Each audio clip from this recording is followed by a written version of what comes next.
സഹൃദയരെ, 18ാമത് DC അന്താരാഷ്ട്ര പുസ്തകമേളയും സാംസ്കാരികോത്സവവും ഈ മാസം 13 വരെ കനകക്കുന്നിൽ നടക്കുന്നു.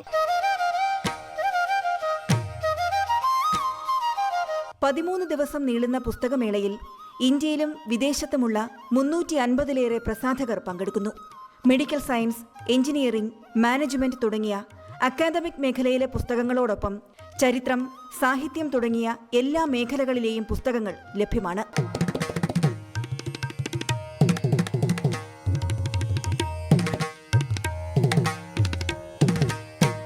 ലക്ഷക്കണക്കിന് പുസ്തകങ്ങൾ ഒരുക്കിയിരിക്കുന്ന ഈ മേളയിൽ പുസ്തകങ്ങൾ കാണുന്നതിനും തിരഞ്ഞെടുക്കുന്നതിനും കൂടുതൽ സൗകര്യങ്ങൾ ഒരുക്കിയിട്ടുണ്ട്.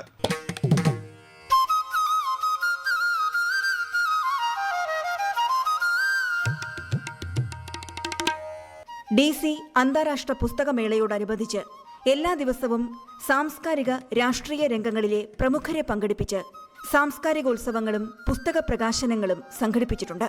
പുസ്തകമേളയിലേക്കും സാംസ്കാരികോത്സവത്തിലേക്കും ഏവരെയും സഹർഷം സ്വാഗതം ചെയ്യുന്നു.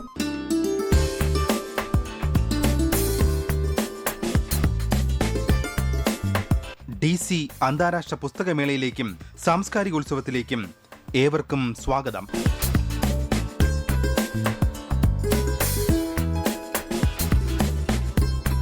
13 ദിവസം നീണ്ടു നിൽക്കുന്ന DC അന്താരാഷ്ട്ര പുസ്തകമേളയിലും സാംസ്കാരികോത്സവത്തിലും കലാ സാംസ്കാരിക രാഷ്ട്രീയ രംഗങ്ങളിലെ പ്രമുഖർ പങ്കെടുക്കുന്നു.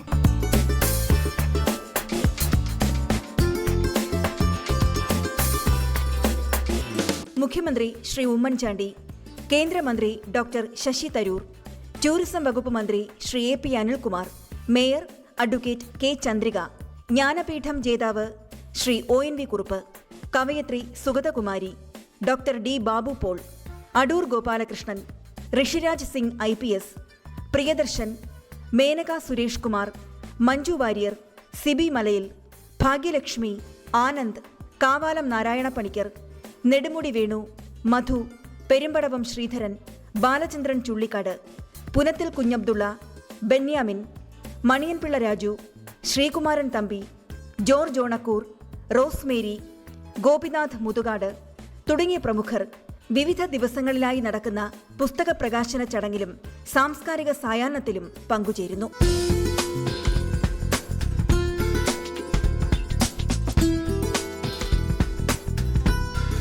DC അന്താരാഷ്ട്ര പുസ്തകമേളയിലേക്കും സാംസ്കാരികോത്സവത്തിലേക്കും ഏവർക്കും സ്വാഗതം.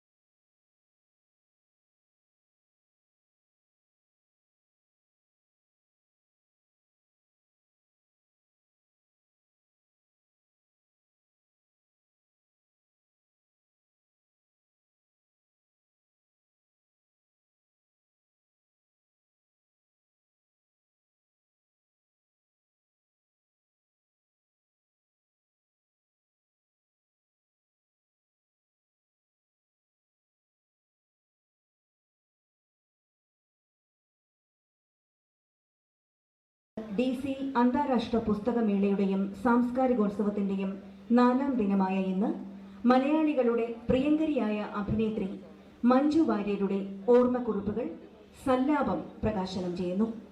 പ്രകാശന ചടങ്ങിൽ അശ്വതി തിരുനാൾ ഗൗരി ലക്ഷ്മി, ഭാഗ്യലക്ഷ്മി, മഞ്ജു വാര്യർ, N ജയചന്ദ്രൻ എന്നിവർ പങ്കെടുക്കും.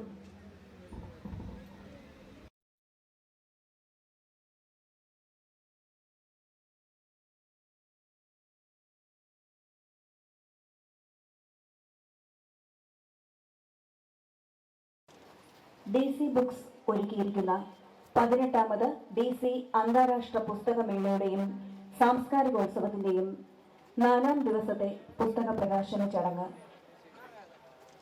ഉടൻ തന്നെ ആരംഭിക്കുന്നതാണ്. ഏവരെയും ചടങ്ങിലേക്ക് സ്വാഗതം ചെയ്യുന്നു.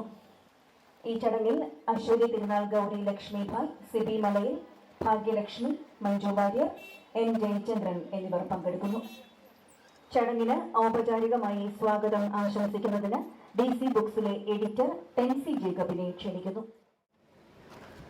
DC ബുക്സിൻ്റെ 18ാമത് ഇൻ്റർനാഷണൽ ബുക്ക് ഫെയറിൻ്റെ 4ാം ദിവസം ഇന്ന് പ്രകാശിപ്പിക്കപ്പെടുന്ന പുസ്തകം മലയാളത്തിൻ്റെ അഭിനയ വിസ്മയം മഞ്ജു വാര്യരുടെ സല്ലാപം എന്ന ഓർമ്മ പുസ്തകമാണ്.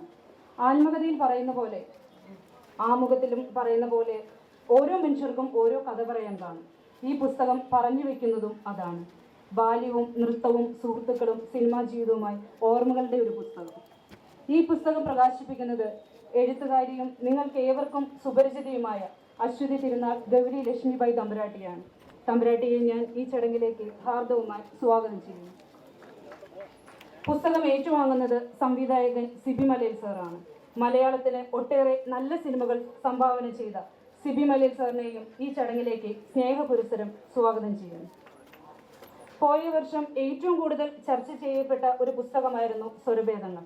സ്വരഭേദങ്ങളുടെ ഉടമ ഭാഗ്യലക്ഷ്മി ചേച്ചി DC ബുക്സിന് നൽകുന്ന പിന്തുണയും സഹായങ്ങളും ഒരിക്കലും അവഗണിക്കാവുന്നതല്ല.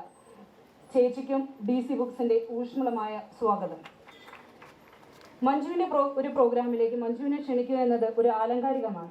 എങ്കിൽ പോലും DC ബുക്സിൻ്റെ ഈ അന്താരാഷ്ട്ര പുസ്തകോത്സവത്തിലേക്ക് കടന്നു വന്ന മഞ്ജു വാര്യരെയും ഈ ചടങ്ങിലേക്ക് സ്വാഗതം ചെയ്യുന്നു.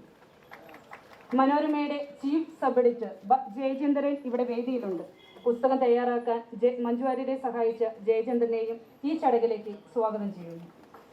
ഈ പുസ്തക പ്രകാശന ചടങ്ങ് പ്രസന്നമാക്കാൻ എത്തിച്ചേർന്ന നിങ്ങൾ ഓരോരുത്തരെയും മാധ്യമപ്രവർത്തകരെയും സന്തോഷത്തോടെ സ്വാഗതം ചെയ്യുന്നു. ഒരിക്കൽ കൂടി എല്ലാവരെയും ഈ ചടങ്ങിലേക്ക് സ്നേഹപുരസ്സരം സ്വാഗതം ചെയ്തുകൊണ്ട് നിർത്തുന്നു. Thank you. പുസ്തക പ്രകാശന ചടങ്ങ് നമ്മുടെ പ്രിയങ്കരിയായ നടിയായി തീർന്ന മഞ്ജു വാര്യരുടെ ഓർമ്മക്കുറിപ്പുകൾ സല്ലാപം ഇവിടെ പ്രകാശനം ചെയ്യുന്നത് ആദരണീയയായ അശ്വതി തിരുനാൾ ഗൗരി ലക്ഷ്മിഭായ് തമ്പുരാട്ടിയാണ്. പുസ്തകം ഏറ്റുവാങ്ങുന്നത് സംവിധായകൻ സിബി മലയിലാണ്. പുസ്തക പ്രകാശനത്തിനായി ഇരുവരെയും സ്വാഗതം ചെയ്യുന്നു.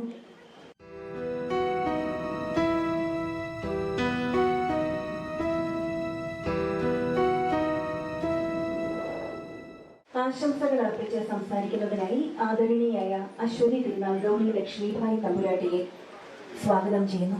വേദി അലങ്കരിക്കുന്ന താരങ്ങളെ, അല്ല മാന്യ വ്യക്തികളെ, സദസ്സിലിരിക്കുന്ന നിങ്ങൾ ഏവർക്കും എൻ്റെ വിനീതമായ നമസ്കാരം. ഒരു പുസ്തകം ജന്മമെടുക്കുക എന്ന് പറയുന്നത് വളരെ എഴുതുന്ന ആൾക്ക് അറ്റ്ലീസ്റ്റ് വളരെ അനുഭൂതി നിറഞ്ഞ ഒരു സന്ദർഭമാണ്. വായനക്കാർ കാണുന്നത് പേപ്പറും അച്ചടിയും ചിലപ്പോൾ പടങ്ങളുണ്ടെങ്കിൽ അതുമൊക്കെ ആയിരിക്കാം. പക്ഷെ അതിനുള്ളിൽ കിടന്ന ആ ഓരോ പേജിലും മിക്കവാറും പല വരികളിലും മനസ്സിൻ്റെ സ്വകാര്യങ്ങളായിരിക്കാം, അല്ലെങ്കിൽ വികാരങ്ങളായിരിക്കാം, ഹൃദയത്തിൻ്റെ തുടുപ്പുകളായിരിക്കാം. ഇതെല്ലാം പല പുസ്തകങ്ങളും, എല്ലാ പുസ്തകങ്ങളും അങ്ങനെ ഉണ്ടോ എന്ന് എനിക്കറിയില്ല. പക്ഷെ മുക്കാലും പുസ്തകങ്ങളിൽ എഴുതുന്ന ആളുടെ ഒരു ഭാഗം തന്നെ ആ പുസ്തകത്തിൻ്റെ അകത്ത് അന്തർലീനം ആണ്. സുന്ദരിയായിരിക്കുന്ന മഞ്ജുവും ഞാനും തമ്മിൽ ഒരു സിമിലാരിറ്റി ഉണ്ട്. എന്തെന്ന് വെച്ചാൽ, മഞ്ജു ഇപ്പോൾ പറഞ്ഞു, ഈ പുസ്തകം, ഈ ഓർമ്മക്കുറിപ്പുകളുടെ ഈ പുസ്തകം മലയാള മനോരമയിൽ ഒരു വീക്ക്ലി കോളം ഉണ്ടായിരുന്നു. ആ കോളം മഞ്ജു എഴുതിക്കൊണ്ടിരുന്നു. ആ കോളത്തിൽ നിന്നെടുത്ത ആ ആർട്ടിക്കിൾസ്, ലേഖനങ്ങൾ എല്ലാം കൂടെ സമാഹരിച്ച് പുസ്തകമാക്കിയിരിക്കുകയാണെന്ന്. ഞാനും ഇതേ കാര്യം ചെയ്തിട്ടുണ്ട്. എന്തെന്ന് വെച്ചാൽ, മലയാള മനോരമ എന്നെ ഓട്ടിച്ചിട്ട് പിടിച്ച് ഒക്കൂലെന്ന് എത്ര പറഞ്ഞിട്ടും ഞാനൊരു കോളവും എഴുതിയിട്ടില്ല. എനിക്കതിനെ അറിയാനും വയ്യ, എനിക്ക് സൗകര്യവുമില്ല, സമയമില്ല എന്ന് പറഞ്ഞിട്ടും ഒരു പ്രാവശ്യം പറഞ്ഞു പറ്റൂല എന്ന്, 2 പ്രാവശ്യം പറഞ്ഞു, 3ാമത്തെ പ്രാവശ്യം ഒന്നിത്തെറ്റിയ 3 പോലെ നിർബന്ധമായിട്ട് സൂര്യ കൃഷ്ണമൂർത്തി എല്ലാവരും കൂടെ വന്ന്, അരവിന്ദാക്ഷനൊക്കെ കൂടെ വന്ന് നിർബന്ധമായിട്ട് എന്നെ കൊണ്ട് സമ്മതിപ്പിച്ച് 25 പങ്ക്തികൾ എഴുതി. എൻ്റെ ഒരൊറ്റ കണ്ടീഷൻ ഇതായിരുന്നു. മഞ്ജുവിൻ്റെ അനുഭവം എന്താണെന്ന് എനിക്കറിയില്ല, പക്ഷെ എൻ്റെ ഒറ്റ കണ്ടീഷൻ എന്തായിരുന്നു, ഈ പങ്ക്തികൾ ഞാൻ എഴുതി എനിക്ക് ശീലമില്ല. ആരെങ്കിലും മോശമായിട്ട് ഒരു അഭിപ്രായം അറിയിക്കുകയാണെങ്കിൽ ഞാൻ നിർത്തും. ആരെയും മുഷിപ്പിച്ചുകൊണ്ട് എനിക്കൊന്നും എഴുതണമെന്ന് ആഗ്രഹമില്ല, ഒരു പേപ്പറില്ല. ഒരുപാട് എഴുത്തുകൾ വന്നു. വളരെ സന്തോഷകരമായിട്ടൊരു കാര്യമാണ്. ഒരുപാട് പ്രോത്സാഹിപ്പിച്ചുകൊണ്ടും നല്ല കാര്യങ്ങൾ പറഞ്ഞുകൊണ്ടാണ് എനിക്ക് കിട്ടിയിരിക്കുന്ന എല്ലാ എഴുത്തുകളും ഒന്നൊഴിച്ച്.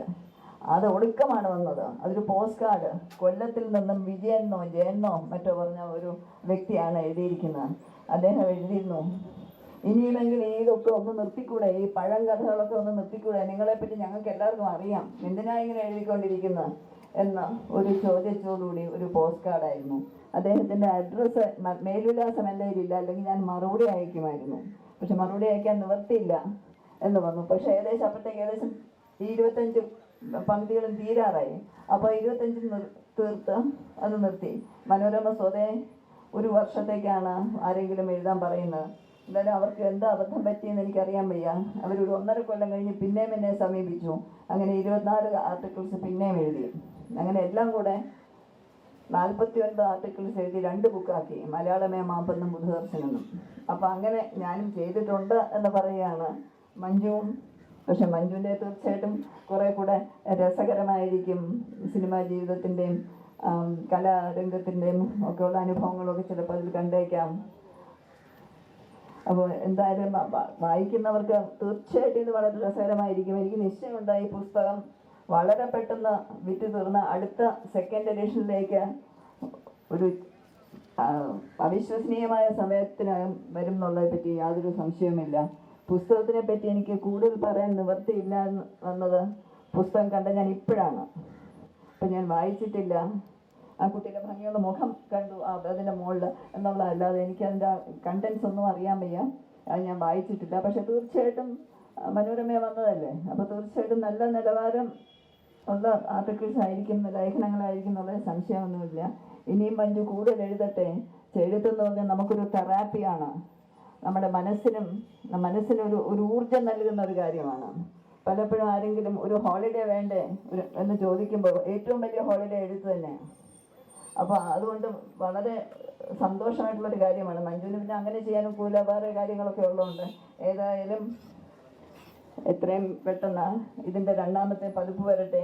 ഇനിയും കൂടുതൽ പുസ്തകങ്ങൾ മഞ്ജു എഴുതി വായനക്കാരെ സന്തോഷിപ്പിക്കട്ടെ എന്ന് പ്രാർത്ഥിച്ചുകൊണ്ട് ഭഗവാൻ എല്ലാ അനുഗ്രഹങ്ങളും നൽകി മഞ്ജുവിനെ രക്ഷിക്കട്ടെ എന്ന് പ്രാർത്ഥിച്ചുകൊണ്ട് എൻ്റെ വാക്കുകൾ ചുരുക്കുകയാണ്.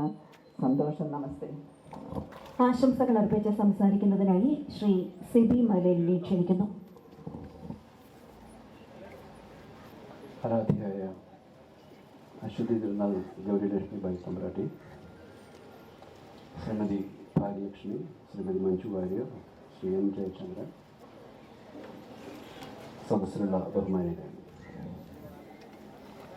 ദൈവം തനിക്ക് ഏറ്റവും ഇഷ്ടപ്പെട്ട ചില വ്യക്തികളെ ഭൂമിയിലേക്ക് അയക്കുന്നത് ചില പ്രത്യേക സിദ്ധികൾ ഫലമായി നൽകിക്കൊണ്ടാണ്. അത്തരത്തിൽ അപൂർവമായ ഒരു വരം ദാനമായി ലഭിച്ച തതുല്യ കലാകാരിയാണ് നമ്മുടെ മുന്നിൽ ഇരിക്കുന്നത്, മഞ്ജു വാര്യർ. അഭിനയമെന്ന കല മഞ്ജുവിനെ സംബന്ധിച്ചിടത്തോളം മഞ്ജു എവിടെയെങ്കിലും പോയി അഭ്യസിച്ച് ശീലിച്ചതല്ല.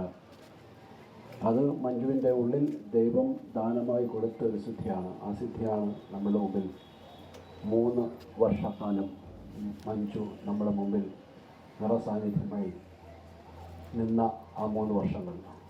ഒരു 3 വർഷങ്ങൾ 20ഓളം ചിത്രങ്ങൾ. ഇത്ര ചുരുങ്ങിയ ഒരു കലാജീവിതം. പക്ഷേ മലയാളി സിനിമ ആസ്വാദകരെ സംബന്ധിച്ചിടത്തോളം മഞ്ജു മാറി നിന്ന ഒരു വ്യാഴവട്ട കാലവും മഞ്ജുവിൻ്റെ അസാന്നിധ്യം അനുഭവപ്പെടാതെ മലയാള ചലച്ചിത്ര പ്രേക്ഷകരുടെ ഉള്ളിൽ മഞ്ജു വാര്യരുണ്ടായിരുന്നു. ഇന്നിപ്പോൾ ഈ 14 വർഷങ്ങൾക്ക് ശേഷം വീണ്ടും മഞ്ജു സിനിമയുടെ തിരശ്ശീലയിലേക്ക് വീണ്ടും കടന്നു വരുമ്പോൾ പ്രേക്ഷകർ ഏറെ ആഹ്ലാദത്തോടു കൂടിയാണ് ആ തിരിച്ചുവരവിനെ വരവേൽക്കുന്നത്. ഈ 20 ചിത്രങ്ങളിൽ 3 ചിത്രങ്ങളിൽ ഞങ്ങൾക്ക് ഒരുമിച്ച് വർക്ക് ചെയ്യാനുള്ള അവസരമുണ്ടായി. ഇനി വരുന്ന ഈ 2ാം വരവിലും നിരവധി കഥാപാത്രങ്ങൾ മഞ്ജുവിനായിട്ട് കാത്തിരിക്കുന്നു. മഞ്ജുവിനെ പ്രധാന കഥാപാത്രമായി പ്രധാന വേഷത്തിൽ അഭിനയിക്കാൻ കാത്തുവച്ചിരിക്കുന്ന ഒരുപാട് കഥാപാത്രങ്ങൾ മഞ്ജുവിനായി കാത്തിരിക്കുന്നു. മലയാളത്തിലെ പ്രമുഖരായ സംവിധായകരെല്ലാവരും അത്തരത്തിലുള്ള ചില കഥാപാത്രങ്ങളെ മഞ്ജുവിനെ സമീപിച്ചു കഴിഞ്ഞിരുന്നു. തീർച്ചയായിട്ടും ഒരുപാട് മികവുറ്റ കഥാപാത്രങ്ങൾ, ഒരുപാട് വ്യത്യസ്തങ്ങളായ മികവുറ്റ സിനിമകൾ നമുക്ക് മഞ്ജു അവതരിപ്പിക്കുന്ന കഥാപാത്രങ്ങളിലൂടെ ലഭിക്കാനിരിക്കുന്നു. ഭാഗ്യലക്ഷ്മി ഇതിൻ്റെ ആമുഖത്തിൽ ഇതിൻ്റെ അവതാരികർ എഴുതിയതുപോലെ പുതിയ സിനിമാ അനുഭവങ്ങൾ, പുതിയ ജീവിതാനുഭവങ്ങളെല്ലാം വാക്കുകളായി പുതിയ പുസ്തകങ്ങളായിട്ട് മഞ്ജുവിൽ നിന്ന് നമുക്കിനി പ്രതീക്ഷിക്കാം. മഞ്ജുവിൻ്റെ ഈ പ്രഥമ പുസ്തകം ഈ വേദിയിൽ വെച്ച് ഏറ്റുവാങ്ങാൻ കഴിഞ്ഞത് ഏറെ സന്തോഷം. എല്ലാ ഭാവങ്ങളും മഞ്ജുവിൻ്റെ പുതിയ അഭിനയ ജീവിതകാലത്തിന് നേർന്നുകൊണ്ട് നിർത്തട്ടെ. നന്ദി, നമസ്കാരം. സല്ലാപം എന്ന പുസ്തകത്തെ പരിചയപ്പെടുത്തുന്നതിനായി ശ്രീമതി ഭാഗ്യലക്ഷ്മിയെ ക്ഷണിക്കുന്നു. ബഹുമാനപ്പെട്ട തമ്പുരാട്ടി, സിബി മലയിൽ സർ, മഞ്ജു, ജയചന്ദ്രൻ, എല്ലാവർക്കും നമസ്കാരം. ഞാനതിൽ പറഞ്ഞിട്ടുണ്ട്, അവതാരിക എന്ന് പറയുന്നതിൽ തന്നെ എൻ്റെ മനസ്സിൽ എന്തായിരുന്നു മഞ്ജു എഴുതുന്നതിനെക്കുറിച്ച് എന്ന് ഞാൻ വ്യക്തമായിട്ട് പറഞ്ഞിട്ടുണ്ട്. ഞാൻ ഈ ഇടക്കാലത്താണ് മഞ്ജുവുമായിട്ട് കുറച്ച് കൂടുതൽ സംസാരിക്കാൻ, ഇടപഴകാനുള്ളൊരു അവസരം എനിക്ക് കിട്ടിയത്. സിനിമയിൽ നിന്നിരുന്ന ഒരു കാലത്തും ഞാൻ മഞ്ജുവുമായിട്ട് അധികം സംസാരിച്ചിട്ടില്ല. മഞ്ജു ഞാനും തമ്മിൽ വളരെ അപൂർവമായിട്ടേ കണ്ടിട്ടുള്ളൂ. എന്താണ് യഥാർത്ഥത്തിൽ മഞ്ജു മനസ്സിൽ ഉദ്ദേശിക്കുന്നത് എന്ന് പോലും മനസ്സിലായിട്ടുള്ള നല്ലൊരു അഭിനേത്രിയാണ്. കേരളത്തിലെ ജനങ്ങളെ ഒന്നടങ്കം ആകർഷിക്കാനുള്ളൊരു ഭാഗ്യം സിദ്ധിച്ചൊരു അഭിനേത്രി തന്നെയാണ്. അത് പലപ്പോഴും ഇന്നിപ്പോൾ ഇവിടെ നിൽക്കുന്ന ഈ കൂടി നിൽക്കുന്ന ജനം, മഞ്ജു ഇങ്ങനെ എവിടെ ചെന്നാലും ഈ ജനക്കൂട്ടം തന്നെ നമ്മളെ ബോധ്യപ്പെടുത്തിക്കൊണ്ടിരിക്കുന്നു. ഞാൻ എൻ്റെ അതിശയങ്ങളൊക്കെ തന്നെ അവതാരികയിൽ പറഞ്ഞിട്ടുണ്ട്. വ്യക്തിപരമായിട്ട് മഞ്ജു വാര്യർ എന്ന് പറയുന്ന ഒരു കുട്ടിയുടെ ഒരു മനസാന്നിധ്യം, അല്ലെങ്കിൽ ചില കാര്യങ്ങളിൽ എടുക്കുന്ന ദൃഢനിശ്ചയങ്ങളൊക്കെ എന്നെ വല്ലാതെ അതിശയിപ്പിച്ചിട്ടുണ്ട്. പലപ്പോഴും എനിക്ക് തന്നെ തോന്നിയിട്ടുണ്ട്, ഇത്രയും പ്രായമായിട്ടും എനിക്ക് തോന്നാത്ത ചില കാര്യങ്ങൾ, അല്ലെങ്കിൽ എനിക്ക് തീരുമാനങ്ങൾ എടുക്കാൻ മടിയുള്ള ചില കാര്യങ്ങളൊക്കെ വളരെ മനസ്സുറപ്പോടുകൂടെ എടുക്കുകയും ആ കാര്യങ്ങളിൽ ഉറച്ചു നിൽക്കാൻ സാധിക്കുകയും ചെയ്യുക എന്ന് പറയുന്ന ഒരു വലിയ കഴിവാണ്.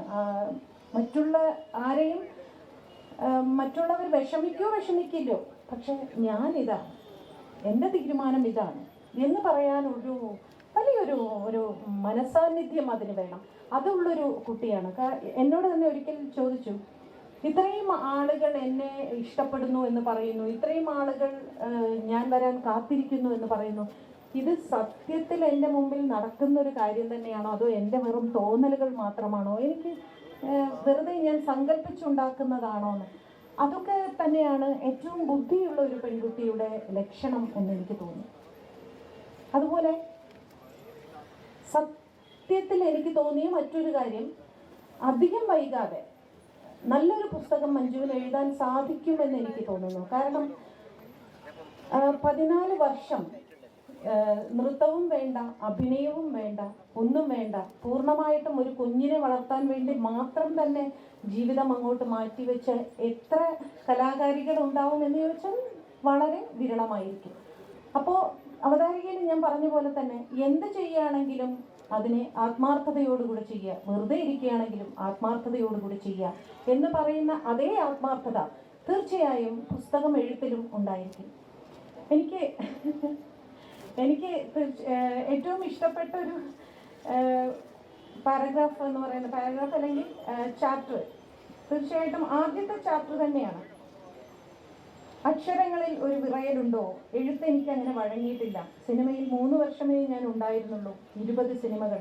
ഞാൻ അർഹിക്കുന്നതിലേറെ പിന്തുണയും സ്നേഹവും ജനങ്ങൾ എനിക്ക് നൽകിയിട്ടുണ്ട്. എങ്കിലും എഴുതാനിരിക്കുമ്പോൾ മനസ്സ് നിറയുന്നു. സ്നേഹം കൊണ്ട് എന്നെ വീർപ്പുമുട്ടിച്ച മണ്ണാണ് നാഗർകോവിലെയും പുള്ളിലെയും. ഒന്ന് ഞാൻ ജനിച്ച നാട്, മറ്റേത് എൻ്റെ അച്ഛൻ്റെ നാട്. ഓരോ തവണയും എത്തുമ്പോൾ എൻ്റെ കരം ഗ്രഹിക്കുന്ന നാടുകൾ. ഇവിടെയൊക്കെ മഞ്ജു എന്ന് പറയുന്ന ഒരു വ്യക്തിയുടെ നിരീക്ഷണങ്ങൾ നന്നായിട്ട് നമുക്ക് മനസ്സിലാവുന്നുണ്ട്. തൻ്റെ നാട്, താൻ സ്നേഹിക്കുന്ന നാട്, വ്യക്തികൾ, പ്രൊഫഷൻ എല്ലാം. ഇനിയൊരു രണ്ടാമതൊരു വരവെന്തായാലും നമുക്ക് എന്തായാലും ഉറപ്പിച്ചു തന്ന സ്ഥിതിക്ക് തീർച്ചയായിട്ടും വളരെ മനോഹരമായൊരു സിനിമയെക്കുറിച്ചും നൃത്തത്തെക്കുറിച്ചും താൻ കണ്ട പല പല പല മേഖലകളെക്കുറിച്ചും മഞ്ജു നല്ലൊരു പുസ്തകം എഴുതുമെന്ന് ശുഭാപ്തി വിശ്വാസത്തോടുകൂടെ മഞ്ജുവിന് എല്ലാ നന്മകളും നേർന്നുകൊണ്ട് ഞാൻ ഈ പുസ്തകത്തിൻ്റെ അവതരിപ്പിച്ച് കഴിഞ്ഞു എന്ന് വിശ്വസിക്കുന്നു. Thank you. മറുപടി പ്രസംഗത്തിനായി ശ്രീമതി മഞ്ജു വാര്യരെ സ്വാഗതം ചെയ്യുന്നു. ബഹുമാനപ്പെട്ട തമ്പുരാട്ടി, സിബി സാർ, ഭാഗ്യലക്ഷ്മി ചേച്ചി, ജയൻ ചേട്ടൻ, സദസ്സിലിരിക്കുന്ന ബഹുമാന്യ വ്യക്തികളെ, എൻ്റെ ജീവിതത്തിൽ ഇതുവരെ സംഭവിച്ചിട്ടുള്ളതും ഇപ്പം സംഭവിച്ചുകൊണ്ടിരിക്കുന്നതുമായ പല പല യാദൃശ്ചികതകളിൽ ഒന്നാണ് ഈ ചടങ്ങ്. എന്നെ അറിയുന്ന എല്ലാവർക്കും അറിയാം, ഞാനൊരു സാഹിത്യകാരിയൊന്നുമല്ല. നന്നായിട്ട് എഴുതാൻ പോയിട്ട് നന്നായിട്ട് സംസാരിക്കാനുള്ള ഒരു കഴിവ് പോലും എനിക്കുണ്ടെന്ന് എനിക്ക് ഇതുവരെ തോന്നിയിട്ടില്ല. അങ്ങനെയുള്ള എന്നെ എഴുത്തിലേക്ക്, സാഹിത്യത്തിൻ്റെ ലോകത്തേക്ക് സ്നേഹപൂർവ്വം ക്ഷണിച്ച മലയാള മനോരമയോടാണ് എനിക്ക് ആദ്യം ഈ അവസരത്തിൽ നന്ദി പറയാൻ തോന്നുന്നത്. മനോരമയിൽ എഴുതിയിരുന്ന 3 മാസത്തോളം ഞാൻ എഴുതിയിരുന്ന കോളം ആണ് സമാഹരിച്ചൊരു പുസ്തക രൂപത്തിൽ ഇവിടെ പുറത്തിറങ്ങിയിരിക്കുന്നത്.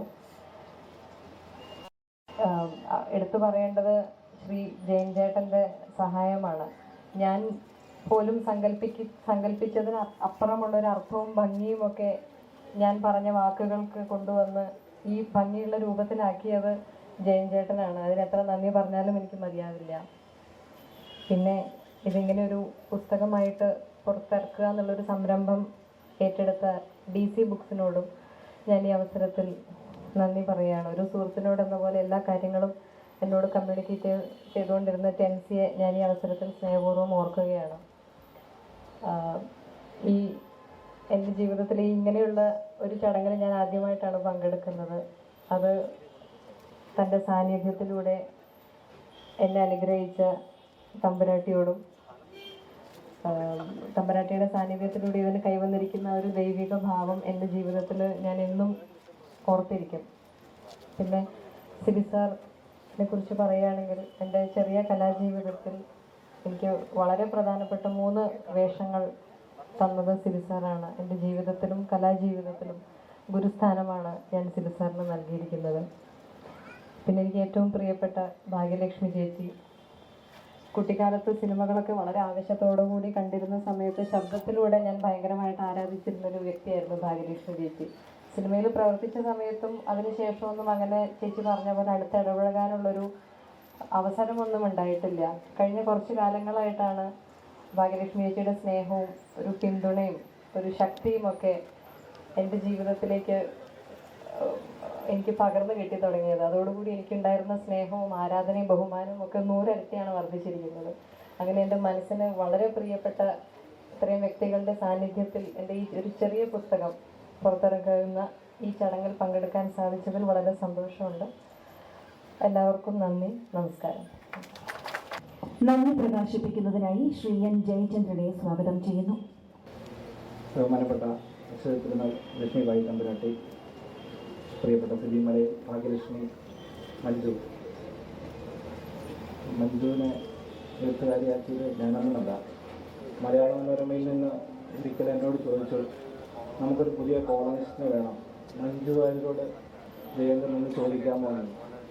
അപ്പോൾ മഞ്ജു വാര്യരുടെ സ്വഭാവം എനിക്കറിയാം. നോ പറഞ്ഞു കഴിഞ്ഞാൽ പിന്നെ മഞ്ജു ഒരിക്കലും അത് നമ്മൾ എത്ര തന്നെ നിർബന്ധിച്ചാലും ഒരു എസ് പറയില്ല. അപ്പോൾ മഞ്ജുവിനോട് ചോദിക്കും, മഞ്ജു ഔട്ട്റൈറ്റ് ആയിട്ട് നമ്മുടെ പ്രപ്പോസൽ തള്ളും എന്ന് തന്നെയാണ് ഞാൻ കരുതിയത്. പക്ഷെ മഞ്ജുവിനോട് ചോദിച്ചപ്പോൾ മഞ്ജു മുൻകാലങ്ങളിൽ മനോരമയിൽ വന്ന കോളങ്ങളെല്ലാം വായിച്ചിട്ടുണ്ട്. പക്ഷെ എനിക്കൊരു കോളം എഴുതാനുള്ള അനുഭവ സമ്പത്തോ പരിചയമോ ഒന്നുമില്ല. എനിക്ക് അറിയാവുന്ന ചെറിയ കാര്യങ്ങളൊക്കെ പറയാം, നമുക്ക് എഴുതി നോക്കാമെന്ന് പറഞ്ഞു. അത്തരമൊരു എഴുത്തിൻ്റെ ഒരു പൂർണ്ണതയാണ് ഈ പുസ്തകമായി മാറിയിരിക്കുന്നത്. ഒരു തെളിഞ്ഞ ഭാഷയിൽ എഴുതണം എന്ന് മാത്രമേ ഓർത്തുള്ളൂ.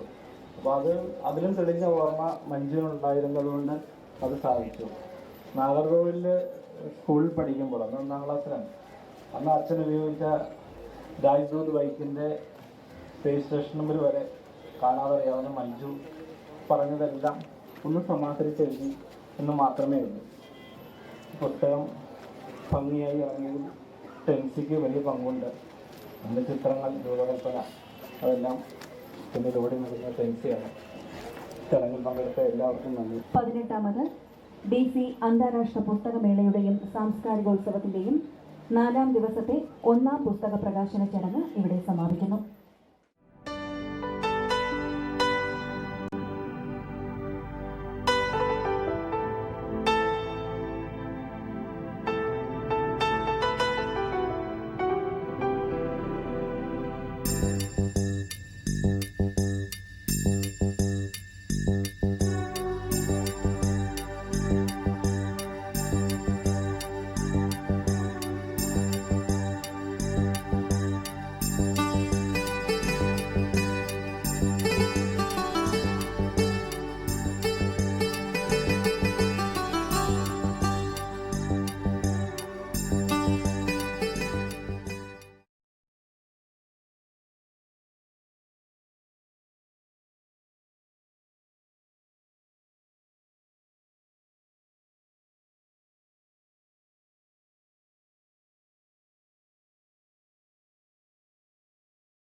പതിനെട്ടാമത് DC അന്താരാഷ്ട്ര പുസ്തകമേളയുടെയും സാംസ്കാരികോത്സവത്തിന്റെയും 4ാം ദിവസത്തെ 2ാം പുസ്തക പ്രകാശന ചടങ്ങിലേക്ക് ഏവരെയും സ്വാഗതം ചെയ്യുന്നു. യശോപനിഷത്ത്, ശ്രുതിപ്രിയ ഭാഷാഭാഷ്യം, മഹാമൃത്യുഞ്ജയം, ഉപാസന, യാഗപരിചയം, സുകേഷ് പീഡിയുടെ സുബ്രഹ്മണ്യ സ്തോത്രാവലി എന്നീ പുസ്തകങ്ങളാണ് ഇവിടെ പ്രകാശനം ചെയ്യപ്പെടുന്നത്. CP Nair IAS, R Ramachandran Nair IAS, Kamala Narendrabhushan, Sukesh പീഡി എന്നിവർ പങ്കെടുക്കുന്നു. ചടങ്ങിന് ഔപചാരികമായി സ്വാഗതം പറയുന്നതിന് DC ബുക്സ് എഡിറ്റർ ശ്രീ ഈശ്വരൻ നമ്പൂതിരിയെ ക്ഷണിക്കുന്നു.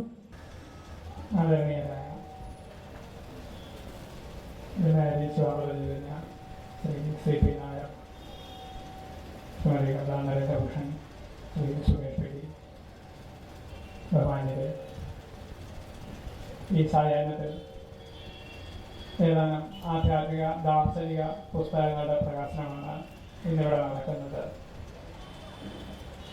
സ്വർഗീയ നരേന്ദ്രഭൂഷൺ രചിച്ച ദശോപനിഷത്ത് ശ്രുതിപ്രിയ ഭാഷാഭാഷ്യം എന്ന പുസ്തകത്തിൻ്റെ 2ാമത്തെ പതിപ്പ് ഈ വേദിയിൽ പ്രകാശനം ചെയ്യപ്പെടുകയാണ്. ഒപ്പം അദ്ദേഹത്തിൻ്റെ ഏറ്റവും ശ്രദ്ധേയങ്ങളായ യാഗപരിചയം, ഉപാസന, മഹാമൃത്യുഞ്ജയം എന്നീ പുസ്തകങ്ങളുടെ പ്രകാശനവും നടക്കുന്നുണ്ട്. ഭാരതീയ ദർശനങ്ങളുടെ എല്ലാം അടിസ്ഥാനവും വൈദിക ചിന്തകളുടെ തുടർച്ച എന്ന് പറയാവുന്നതുമായ ഉപനിഷത്തുകളുടെ ഏറ്റവും ലളിതമായ വ്യാഖ്യാനമാണ് ദശോപനിഷത്ത് ഭാഷാഭാഷ്യം.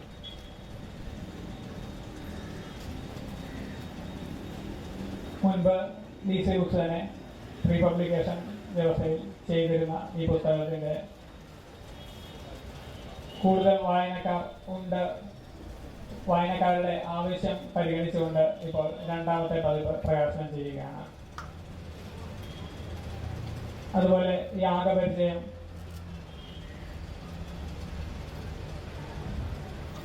26ഓളം യാഗങ്ങളെ ശാസ്ത്രീയമായി വിചിന്തനം ചെയ്ത് അതിൻ്റെ ശാസ്ത്രീയ വ്യാഖ്യാനമാണ് യാഗപരിചയം. കേരള സാഹിത്യ അക്കാദമിയുടെ വൈദിക ഗ്രന്ഥത്തിനുള്ള പുരസ്കാരം ലഭിച്ചിട്ടുള്ള ആ പുസ്തകത്തിൻ്റെ പതിപ്പ് DC ബുക്സ് പതിപ്പ് ഇവിടെ പ്രകാശനം ചെയ്യുകയാണ്. അതുപോലെ തന്നെ മൃത്യുഞ്ജയ മന്ത്രത്തിൻ്റെ വൈദിക വ്യാഖ്യാനവും ഹൈന്ദവ നിത്യ ആരാധനാക്രമങ്ങളെ മന്ത്രങ്ങളും അവയുടെ വ്യാഖ്യാനങ്ങളും ഉൾപ്പെടെ വിശദീകരിച്ചുകൊണ്ട് ചെയ്തിരിക്കുന്ന ഉപാസന എന്ന ഗ്രന്ഥത്തിൻ്റെയും പതിപ്പാണ് ഇവിടെ പ്രകാശനം ചെയ്യപ്പെടുന്ന മറ്റു പുസ്തകങ്ങൾ. അതോടൊപ്പം സുബ്രഹ്മണ്യ സ്തോത്രാവലി എന്ന അപൂർവമായൊരു ഗ്രന്ഥത്തിൻ്റെ പ്രകാശനവും ഈ വേദിയിൽ നടക്കുന്നുണ്ട്. മുൻപ് DC ബുക്സ് തന്നെ പ്രകാശിപ്പിച്ചിട്ടുള്ള ഗണേശ സ്തോത്രാവലി, സരസ്വതി സ്തോത്രാവലി എന്നീ പുസ്തകങ്ങളുടെ കൂടെ ചെയ്തിരിക്കുന്ന സുബ്രഹ്മണ്യ സ്തോത്രാവലിയും ഇവിടെ പ്രകാശിപ്പിക്കുന്നു. മലയാളം, സംസ്കൃതം, തമിഴ് സ്തോത്രങ്ങളുടെ ലഭ്യമായ സ്തോത്രങ്ങളെല്ലാം തന്നെ സമാഹരിച്ചിരിക്കുന്ന ഒരു ബൃഹത് സമാഹാരമാണ് ഈ ഗ്രന്ഥം. ഈ പുസ്തക പ്രകാശന ചടങ്ങിലേക്ക് ഏവരെയും ഔപചാരികമായി സ്വാഗതം ചെയ്യട്ടെ. ബ്രഹ്മചാരി ശിവാമൃത ചൈതന്യ, അദ്ദേഹം മാതാമൃതാനന്ദമയി മഠം, തിരുവനന്തപുരം മഠത്തിൻ്റെ മഠാധിപതിയാണ്. അദ്ദേഹം ദശോപനിഷത്ത് പുതിയ പതിപ്പ് പ്രകാശനം ചെയ്യുന്നു. അദ്ദേഹത്തെ വേദിയിലേക്ക് ഔപചാരികമായി സ്വാഗതം ചെയ്യട്ടെ. ശ്രീ CP നായർ സാർ ഗ്രന്ഥകാരനാണ്, നമുക്ക് ഏവർക്കും സുപരിചിതനാണ്, പ്രത്യേകം പരിചയപ്പെടുത്തേണ്ട കാര്യമില്ല. അദ്ദേഹത്തെയും വേദിയിലേക്ക് സ്വാഗതം ചെയ്യുന്നു. രാമേന്ദ്രൻ നായർ സാറിനെയും നിങ്ങൾക്ക് പ്രത്യേകം പരിചയപ്പെടുത്തേണ്ട ആവശ്യമില്ല. ഇന്ന് സുബ്രഹ്മണ്യ സ്തോത്രാവലി പ്രകാശനം ചെയ്യുന്നത് അദ്ദേഹമാണ്. അദ്ദേഹത്തെയും വേദിയിലേക്ക് സ്വാഗതം ചെയ്യട്ടെ. സ്വർഗീയ ആചാര്യ നരേന്ദ്രഭൂഷൺ, അദ്ദേഹത്തിൻ്റെ ധർമ്മപത്നി ശ്രീ കമല നരേന്ദ്രഭൂഷൺ നമ്മളോടൊപ്പം ചേർന്നിട്ടുണ്ട്. അമ്മയെ ഈ വേദിയിലേക്ക് സ്വാഗതം ചെയ്യട്ടെ. സുകേഷ് പേടി ഞാൻ മുമ്പ് സൂചിപ്പിച്ച പോലെ നമ്മുടെ ഗണേശ സ്തോത്രാവലി, സരസ്വതി സ്തോത്രാവലി എന്നീ ഗ്രന്ഥങ്ങളുടെ സമാഹരണവും എഡിറ്റിംഗ് ചെയ്ത അദ്ദേഹമാണ്. അദ്ദേഹം പ്രൊഫഷൻ കൊണ്ടും പഠനം കൊണ്ടും ഒരു എഞ്ചിനീയറിംഗ് റിസർച്ച് സ്കോളറാണ്. അദ്ദേഹത്തെ വേദിയിലേക്ക് സ്വാഗതം ചെയ്യുന്നു. എല്ലാ ബഹുമാന്യ വ്യക്തികളെയും സ്വാഗതം ചെയ്തുകൊണ്ട് നമസ്കാരം. പുസ്തക പ്രകാശന ചടങ്ങിലേക്ക് കടക്കുന്നു. ആദ്യം ദശോപനിഷത്ത് ശ്രുതിപ്രിയ ഭാഷാഭാഷ്യം എന്ന പുസ്തകമാണ്. മാതാ അമൃതാനന്ദമയി മഠം, തിരുവനന്തപുരം മഠാധിപതി ബ്രഹ്മചാരി ശിവാമൃത ചൈതന്യയെ പുസ്തകം പ്രകാശിപ്പിക്കുന്നതിനും ശ്രീ CP നായർ IAS പുസ്തകം സ്വീകരിക്കുന്നതിനും ക്ഷണിക്കുന്നു.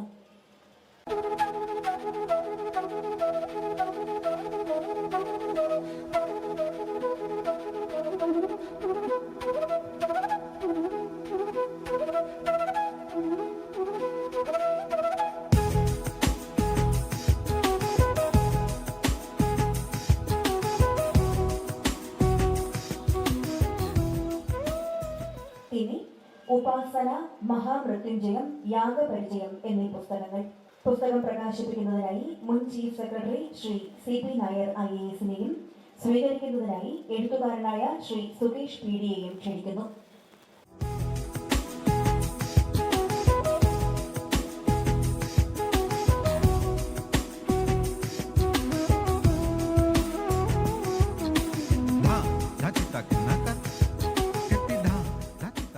പ്രഭാഷണത്തിനായി ബ്രഹ്മചാരി ശിവാമൃത ചൈതന്യയെ സ്വാഗതം ചെയ്യുന്നു.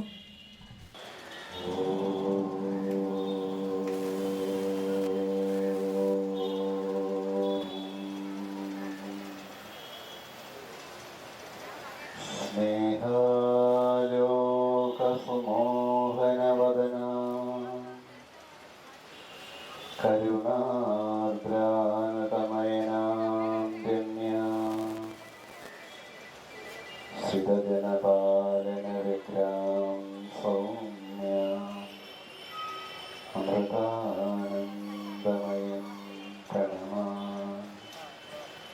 യാ ദേവീ സർവഭൂതേഷു മാതൃരൂപേണ സംസ്ഥിത നമസ്തസ്യൈ നമസ്തസ്യൈ നമസ്തസ്യൈ നമോ നമഃ നമസ്തസ്യൈ നമോ നമഃ നമസ്തസ്യൈ നമോ നമഃ.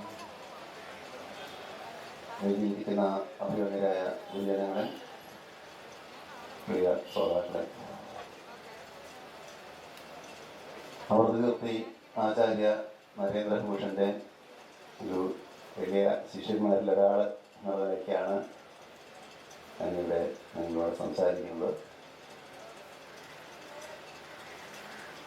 ആശ്രമമായിട്ട് വളരെ ബന്ധമുള്ള ആളായിരുന്നു അദ്ദേഹം. അതുകൊണ്ട് പല ക്ലാസ് എടുത്തിട്ടുണ്ട്. ഏത് ക്ലാസ്സിലിരിക്കാനുള്ള സൗഭാഗ്യവും എനിക്കുണ്ടായിട്ടുണ്ട്. നമ്മുടെ വൈദിക പാരമ്പര്യം നിലനിർത്താൻ കേരളത്തിൽ അപൂർവമായിട്ട് ഏതാനും പേർ മാത്രമേ പ്രവർത്തിക്കുന്നുള്ളൂ. അവർക്ക് എല്ലാവർക്കും പ്രചോദനം നൽകിയ വ്യക്തിയായിരുന്നു ശ്രീ നരേന്ദ്രഭൂഷൺ. കോഴിക്കോട് മറ്റും അധ്യക്ഷൻ എം ആർ രാജേഷ് കുറേ പ്രവർത്തനങ്ങൾ നടത്തുന്നുണ്ട്. തിരുവനന്തപുരത്തോളം പ്രചരണത്തിൽ വന്നിട്ടുണ്ടെന്ന് തോന്നുന്നില്ല.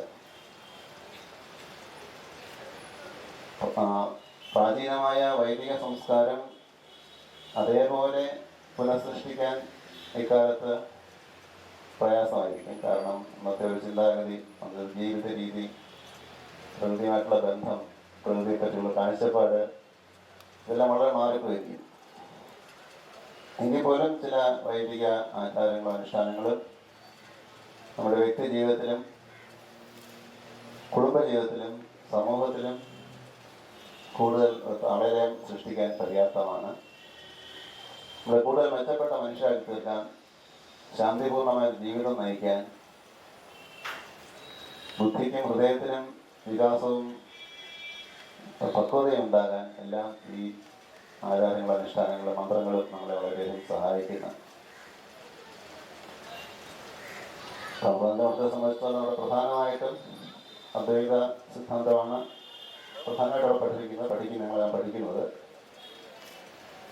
എങ്കിൽ പോലും അദ്വൈതം പഠിപ്പിക്കുന്ന അദ്ദേഹത്തിൻ്റെ ആചാര്യനായിട്ടുള്ള ശ്രീ ശങ്കരാചാര്യർ ആദ്യം തന്നെ പറഞ്ഞു വയ്ക്കുന്ന ഒരു കാര്യം, ഈ അദ്വൈതം പഠിക്കാൻ യോഗ്യതയുള്ളത് സന്യാസിമാരുമാണ്. നമ്മുടെ ബഹുഭൂരിപക്ഷം ജനങ്ങളും സന്യാസിമാരല്ലോ തീർച്ചയായിട്ടും. കാരണം ലോകത്തിലെ വിരക്തി, ലൗകിക സുഖങ്ങളുള്ള പൂർണ്ണമായ വിരക്തി വന്ന ഒരാൾക്ക് മാത്രമേ, ആത്മജിജ്ഞാസ പൂർണ്ണമായിട്ട് ഉണർന്ന ഒരാൾക്ക് മാത്രമേ അദ്വൈതത്തിൻ്റെ പൂർണ്ണമായ അർത്ഥത്തിൽ ഗ്രഹിക്കാൻ സാധിക്കുകയുള്ളൂ. ബാക്കി ഭൂരിപക്ഷം ജനങ്ങളെ സംബന്ധിച്ചിടത്തോളം വൈദികമായ ക്രിയകളും മന്ത്രങ്ങളും സാധാരണ മറ്റ് ഉപാസനാ മാർഗങ്ങളും തന്നെയാണ് ജീവിതത്തിൽ പ്രായോഗികമായിട്ടുള്ളത്.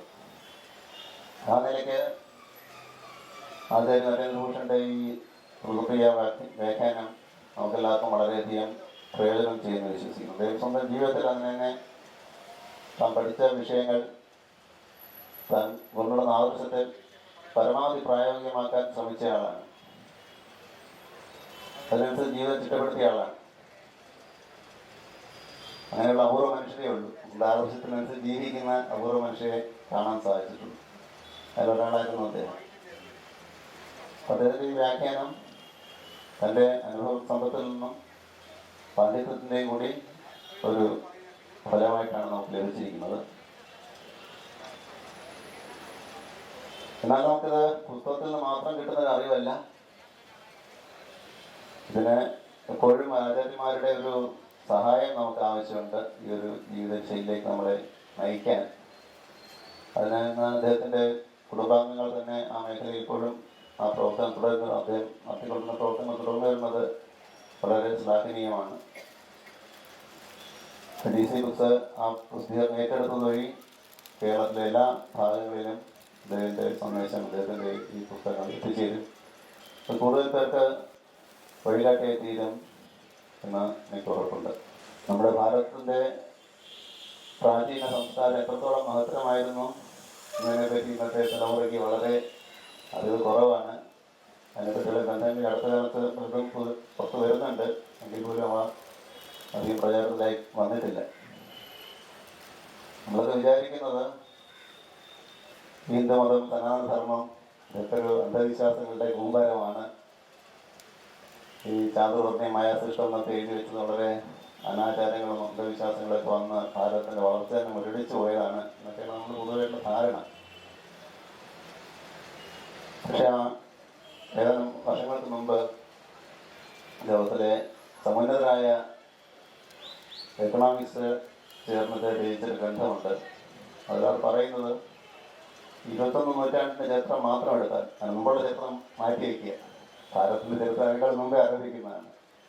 മുമ്പുള്ള ചരിത്രം മാറ്റി വയ്ക്കുക. 21 നൂറ്റാണ്ടിൻ്റെ ചരിത്രം മാത്രം എടുത്താൽ പോലും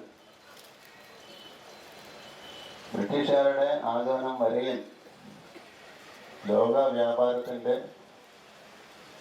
25% ഭാരതത്തിൽ നിന്ന് ആണ് പോയിട്ടുള്ളത്.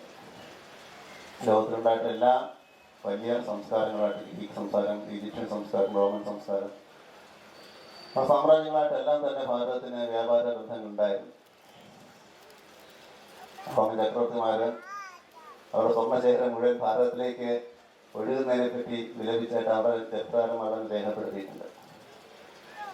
ഏറ്റവും സമ്പൽ സമൃദ്ധമായ ഒരു രാജ്യം, സമ്പൽ സമൃദ്ധമായ ജനത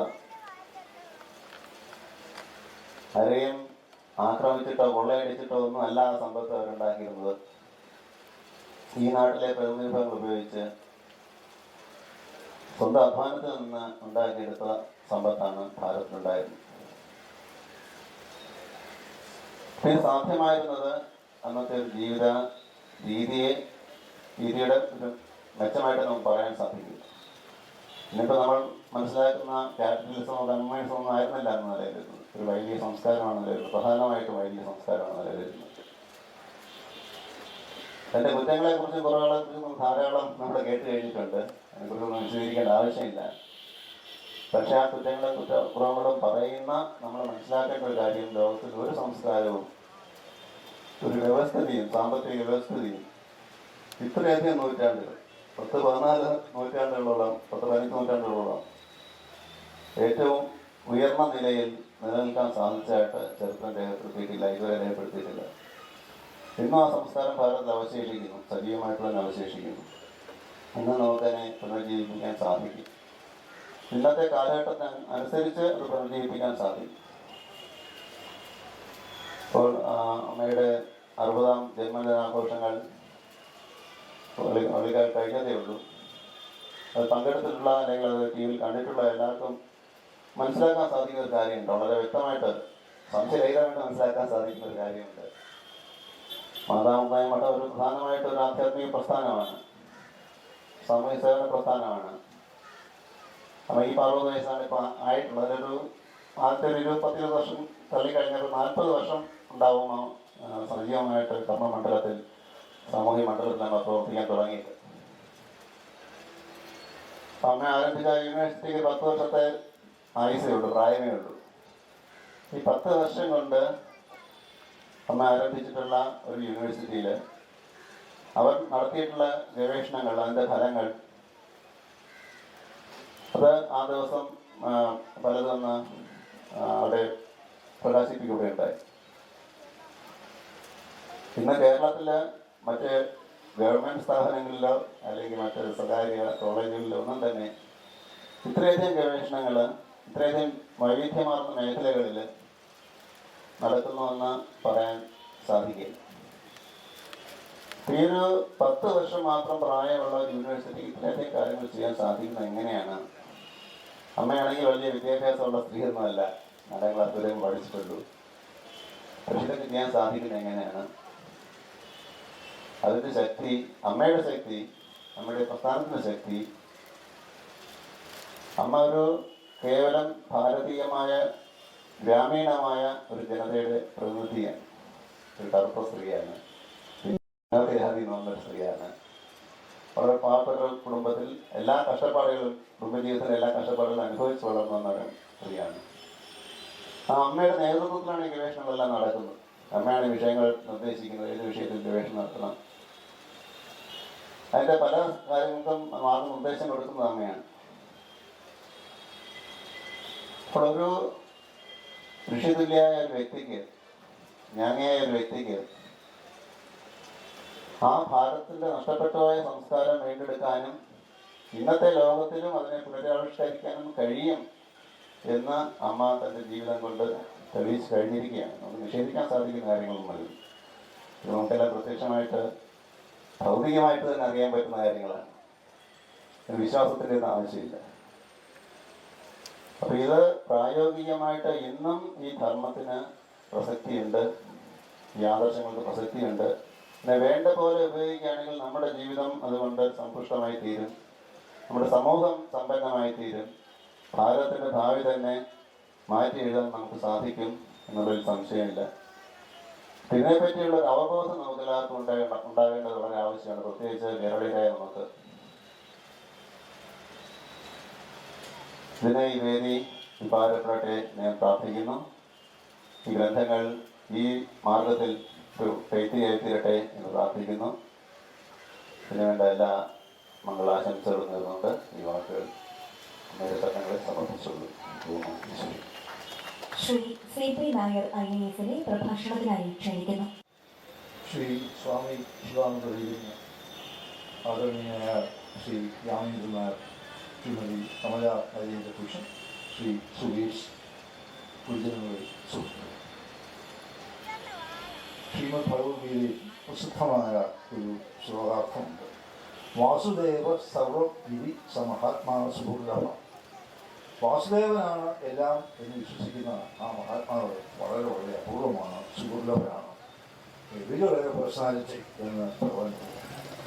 അതുപോലെ വേദജ്ഞാനം സർവം വിധി സമഹാത്മാ സുഹൃദഭ എന്ന് സ്വർഗീയ നരേന്ദ്രകൃഷ്ണനെ കുറിച്ച് പറയാം എന്ന് തോന്നുന്നു. അദ്ദേഹത്തിന് വേദവിജ്ഞാനത്തിൻ്റെ ആർജനവും അതിൻ്റെ പ്രചാരണവുമായിരുന്നു ജീവിത പ്രവർത്തനം. ജീവിതത്തിൽ ഏറ്റവും വലിയ നിയോഗമായിട്ട് അത് കണ്ട് അദ്ദേഹം വളരെ കഷ്ടപ്പെട്ട് പേശിച്ചാർജിച്ച വൈദിക വിജ്ഞാനം പ്രചരിപ്പിക്കുക എന്നുള്ളതായിരുന്നു.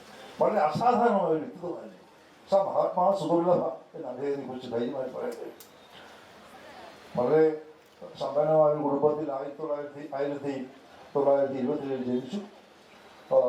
അദ്ദേഹം കോളേജ് വിദ്യാഭ്യാസം കഴിഞ്ഞിട്ട് സാധാരണഗതിയിൽ അദ്ദേഹം ശ്രമിച്ചത് പ്രൊഫസറോ പ്രിൻസിപ്പലോ ഒക്കെ ആകാമായിരുന്നു, UGC ഒക്കെ വാങ്ങിക്കാമായിരുന്നു. പക്ഷെ അതിലൊന്നും പോവാതെ അദ്ദേഹം വേദജ്ഞാനം നേടാനായിട്ട് വേദത്തിൻ്റെ എന്താ പറയുക മൂലസ്രോതസ്സിൽ തന്നെ പോയി.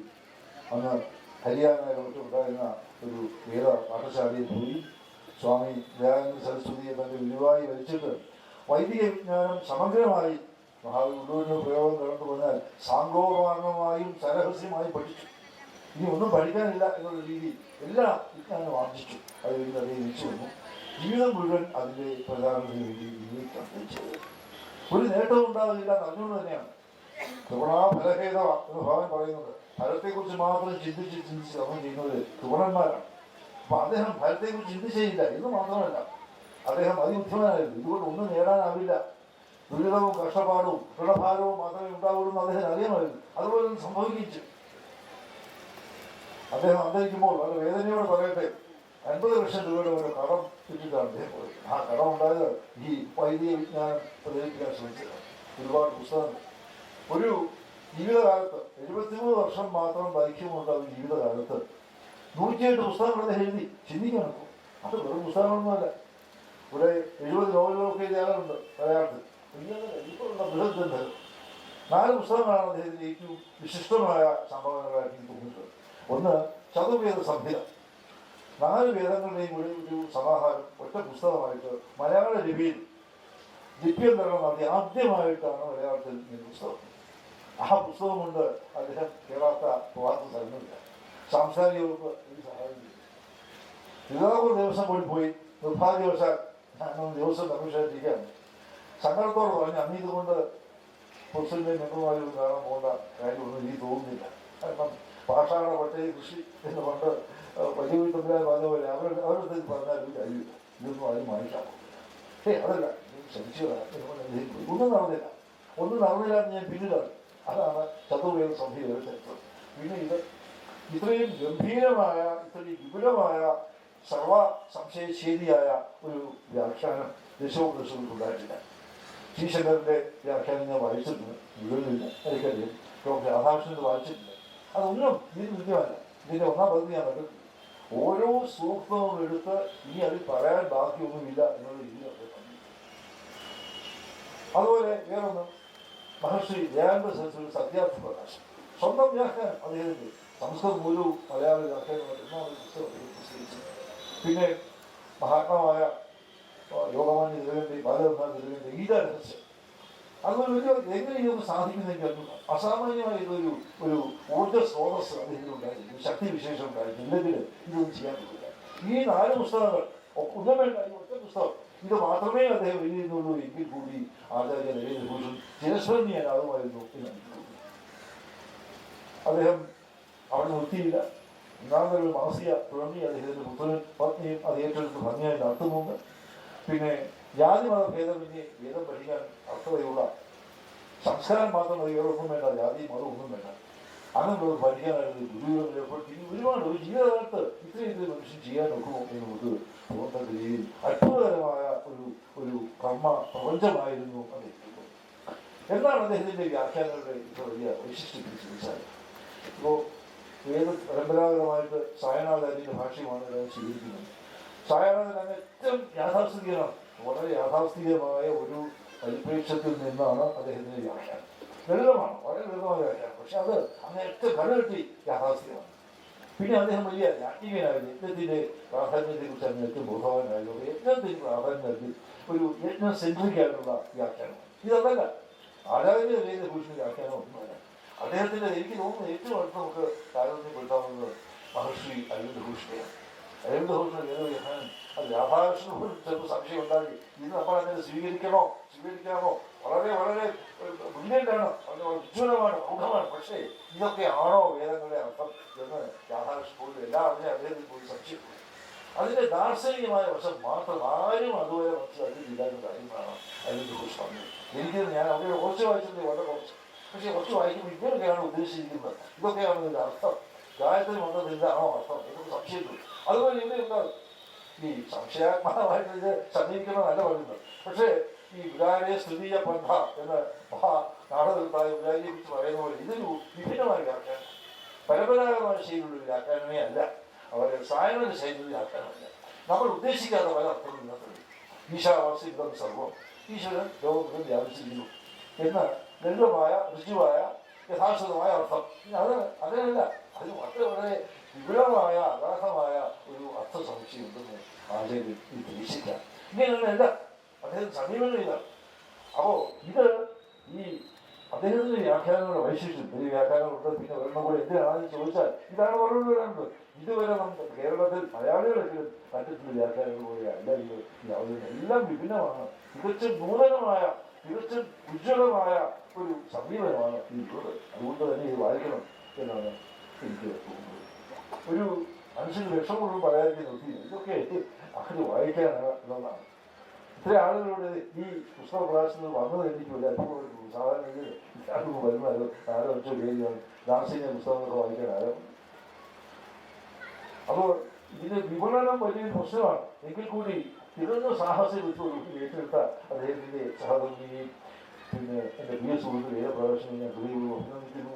അവർക്ക് എല്ലാ ആശംസകളും നേരുന്നു. ഇന്ന് 3 പുസ്തകങ്ങളും ഈ ഉപനിഷത്ത് ഭാഷ്യത്തിന് പുറമെ ഒന്ന് ഉപാസനയാണ്. ഉപാസന ഒരു ഈശ്വരാരാധനയ്ക്കുള്ള എല്ലാ മാർഗങ്ങളെക്കുറിച്ചും എല്ലാ വശങ്ങളെക്കുറിച്ചും വളരെ പണ്ഡിതമായ രീതിയിൽ അത് പരിഭാഷിച്ചിട്ടുണ്ട്. പിന്നെ ആഗ്രഹമുള്ളവർക്ക് ഏറ്റവും പ്രധാനപ്പെട്ട സൂക്തങ്ങളുടെ ടെക്സ്റ്റ് ഒരൊറ്റ തെറ്റ് പോലും ഇല്ലാതെ, മലയാളത്തിൽ ഈ സൂക്തങ്ങളുടെ ധാരാളമുണ്ട്, പക്ഷെ എല്ലാത്തിനും വളരെ തെറ്റാണ്. അങ്ങനെ തെറ്റായി ചൊല്ലിയിട്ട് ഒരു കാര്യമില്ല. അതിനകത്ത് ദേവി സൂക്തമുണ്ട്, വിഷ്ണുസൂക്തമുണ്ട്, ഭാഗ്യസൂക്തമുണ്ട്, പ്രധാനപ്പെട്ട എല്ലാ സൂക്തങ്ങളും ഉണ്ട്. അത് ഉപാസന. പിന്നെ മഹാമൃത്യുഞ്ജയ പന്തരാജൻ എന്ന മൃത്യുഞ്ജയ മന്ത്രത്തിൽ പറയുന്ന എല്ലാ മരണഭീതിയെയും ഒഴിവാക്കുന്ന അതിവിശിഷ്ടമായ ഒരു മന്ത്രമാണ് മഹാമൃത്യുഞ്ജയ. പരമ്പരാഗതമായിട്ട് കേരളത്തിൽ ഉപയോഗിച്ചിരുന്നതാണ്. ഇതിൽ അദ്ദേഹത്തിൻ്റെ അരവിന്ദ് ഭൂഷൺ പുസ്തകത്തിൽ വൈശിഷ്ട്യം സാധാരണഗതിയിൽ കുറെ കൂടി മുമ്പോട്ട് പോയിട്ട് വേറെ ഒന്നൊരു സൂത്രങ്ങൾ കൂടി അദ്ദേഹത്തിന് കൂടി കൂട്ടിച്ചേർത്തു. നമ്മൾ സാധാരണ ഒറ്റ സൂത്രം ഒരു വൃക്കെന്ന് പറയാമെങ്കിൽ അങ്ങനെ അതുകൊണ്ട് മാത്രമാണ് ഈ മൃത്യുഞ്ജയ ഹോമം ക്ഷേത്രങ്ങളിൽ നടത്തുന്നു, ചൊല്ലുന്നു. ഇതല്ല, ഋഗ്വേദത്തിലെ ഒരു മന്ത്രത്തിന് പുറമേ യജുർവേദത്തിലോട്ട് നടന്നിട്ട് വളരെ വളരെ അർത്ഥവത്തായ ഗ്രഹണമായ ഈ മന്ത്രം കൂടി അതിൽ കൂട്ടിച്ചേർത്തിരുന്നത് മാത്രമല്ല, ഓരോ മന്ത്രവും വിശദീകരിച്ച് യാതൊരു അർത്ഥശബ്ദം ഉണ്ടാകാത്ത രീതിയിൽ ഗംഭീരമായി വ്യാഖ്യാനിച്ചിട്ടുണ്ട്. ഈ പുസ്തകം ഈ മഹാമൃത്യുഞ്ജയത്തിൽ താല്പര്യമുള്ളത് ഒരു നിധിയാണ്.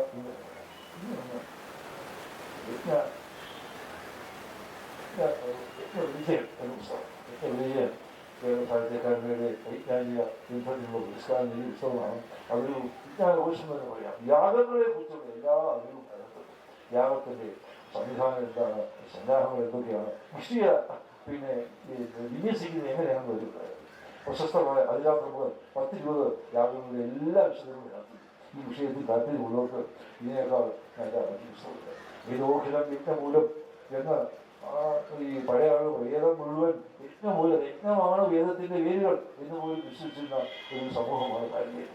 അതാണ് യജ്ഞമെന്ന് പറഞ്ഞത്. അപ്പോൾ 21-ാം നൂറ്റാണ്ടിൽ എന്നോട് യജ്ഞം എന്ന് ചോദിക്കുന്നവരുടെ മറുപടിയാണ് പുസ്തകം. അത് വായിക്കുക, ക്ഷമയോടെ വായിക്കാൻ, ഒരു എന്താ പറയുക, മുൻവിധി ഇല്ലാതെ വായിക്കാൻ കഴിയും. കുറച്ച് ക്ലേശം വേണം.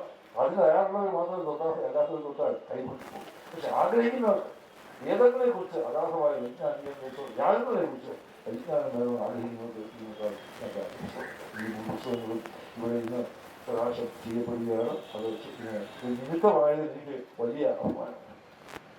ഈ പുസ്തകങ്ങളുടെ പ്രസാധനം ഏറ്റെടുത്ത DC ബുക്സിനെ ഞാൻ ഹൃദയപൂർവ്വം അഭിനന്ദിക്കുന്നു. അവർക്ക് മാത്രം ചെയ്യാൻ കഴിയുള്ള ഒരു മഹാപരിശ്രമം, ഒരു മഹാസമാരംഭമാണിത്. ഇതിൻ്റെ വിപണനം ഭംഗിയായി നടക്കട്ടെ എന്നതിനേക്കാൾ വലിയൊരു പ്രാർത്ഥന ഈ സമയത്ത് ആവശ്യമില്ല. നന്ദി, നമസ്കാരം. ഇനി ശ്രീ സുകേഷ് PD രചിച്ച സുബ്രഹ്മണ്യ സ്തോത്രാവലി എന്ന പുസ്തകം പ്രകാശനം ചെയ്യപ്പെടുന്നു. പുസ്തകം പ്രകാശനം ചെയ്യുന്നതിന് ശ്രീ R. രാമചന്ദ്രൻ നായർ IASനെയും സ്വീകരിക്കുന്നതിന് ശ്രീമതി കമല നരേന്ദ്രഭൂഷണെയും ക്ഷണിക്കുന്നു.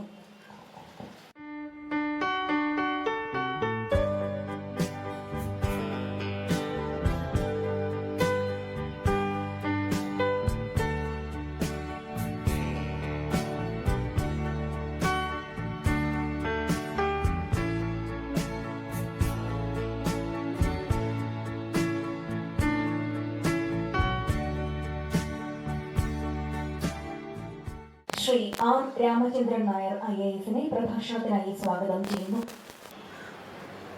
രംഗവേദിയിൽ ഉപവിഷ്ടായിരിക്കുന്ന മഹനീയ വ്യക്തികളെ, എൻ്റെ മുന്നിൽ സദസ്സിൽ ഉപവിഷ്ടായിരിക്കുന്ന വിശിഷ്ട വ്യക്തികളെ, സഹോദരി സഹോദരന്മാർ, ഇതുപോലെ ധന്യമായ ഒരു സമ്മേളനത്തിൽ പങ്കെടുക്കാൻ സാധിക്കുന്ന ഒരു മഹാഭാഗ്യമാണ്. എത്ര വിലപ്പെട്ട മഹാഗ്രന്ഥങ്ങളാണ് ഇവിടെ പ്രകാശിപ്പിക്കപ്പെട്ട് കഴിഞ്ഞിരിക്കുന്നത്. ആദ്യം പ്രകാശനം ചെയ്ത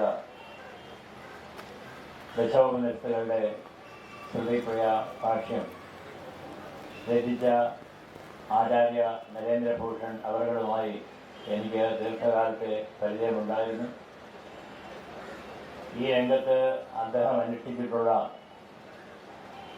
മഹത്തായ സേവനത്തെക്കുറിച്ച് വളരെയേറെ ആദരവുള്ള ഒരു വ്യക്തിയാണ് ഞാൻ. അദ്ദേഹത്തിൻ്റെ എല്ലാ വ്യാഖ്യാനങ്ങളോടും ഞാൻ യോജിച്ചിട്ടില്ല. ഞാൻ എപ്പോഴും തുറന്നു പറയാറുള്ള ഒരാളാണ്. കാരണം ഞാൻ ശ്രീശങ്കരൻ്റെ വ്യാഖ്യാനത്തോട് കൂടുതൽ യോജിക്കുന്ന ആളാണ്. ശ്രീശങ്കരൻ്റെ വ്യാഖ്യാനവുമായി വ്യത്യസ്തമായ പല വ്യാഖ്യാനങ്ങളാണ് സ്വാമി ദയാനന്ദ സരസ്വതി നൽകിയിട്ടുണ്ട്. സ്വാമി ദയാനന്ദ സരസ്വതിയുടെ ശിഷ്യനായ ആചാര്യ നരേന്ദ്രഭൂഷൺ ആ മാർഗമാണ് സ്വീകരിച്ചിട്ടുള്ളത്. പക്ഷേ അതേക്കുറിച്ച് പറയുമ്പോൾ നമ്മൾ എപ്പോഴും ഓർമ്മിക്കേണ്ടത് നമ്മുടെ ആധ്യാത്മിക ഗ്രന്ഥങ്ങളിലെ ഏത് വാക്യത്തെയും ഏത് മന്ത്രത്തെയും പല തരത്തിൽ വ്യാഖ്യാനിക്കാൻ സാധിക്കും. അതിലൊരു വ്യാഖ്യാനം മാത്രമാണ് ശരിയായത്, മറ്റവർക്ക് തെറ്റ് എന്ന് പറയുവാൻ യാതൊരാൾക്കും അവകാശമില്ല. വേദമന്ത്രങ്ങളെക്കുറിച്ച് ശ്രീമാൻ CP നായർ പറഞ്ഞല്ലോ, വേദമന്ത്രങ്ങളുടെ അർത്ഥം ഒരുപക്ഷെ നമ്മുടെ തലമുറയ്ക്ക് ഒന്നും തന്നെ മനസ്സിലാകുമായിരുന്നില്ല. മഹാന്മാരായ ചില ഋഷീശ്വരന്മാർ അതിൻ്റെ വ്യാഖ്യാനങ്ങൾ വളരെ കാലം മുൻപ് തന്നെ നൽകിയിട്ടുള്ളത് കൊണ്ട് നമുക്കൊരു ദിശാബോധം ലഭിക്കുന്നു. തലമുറയ്ക്ക് ഒന്നും തന്നെ മനസ്സിലാകുമായിരുന്നില്ല. മഹാന്മാരായ ചില ഋഷീശ്വരന്മാർ അതിൻ്റെ വ്യാഖ്യാനങ്ങൾ വളരെ കാലം മുൻപ് തന്നെ നൽകിയിട്ടുള്ളത് കൊണ്ട് നമുക്കൊരു ദിശാബോധം ലഭിക്കുന്നു. വേദത്തിലെ പ്രധാനപ്പെട്ട കുറേ പദങ്ങളുടെ അർത്ഥം യാസ്കൻ നൽകിയിട്ടുണ്ട്. പക്ഷേ യാസ്കൻ നൽകിയിട്ടുള്ളത് ഏതാണ്ട് 800 വാക്കുകളുടെ അർത്ഥം മാത്രമാണ്. യാസ്കന്റെ വ്യാഖ്യാനം ഇല്ലായിരുന്നുവെങ്കിൽ ആ വേദമന്ത്രങ്ങൾ യാതൊരാൾക്കും മനസ്സിലാകുമായിരുന്നില്ല.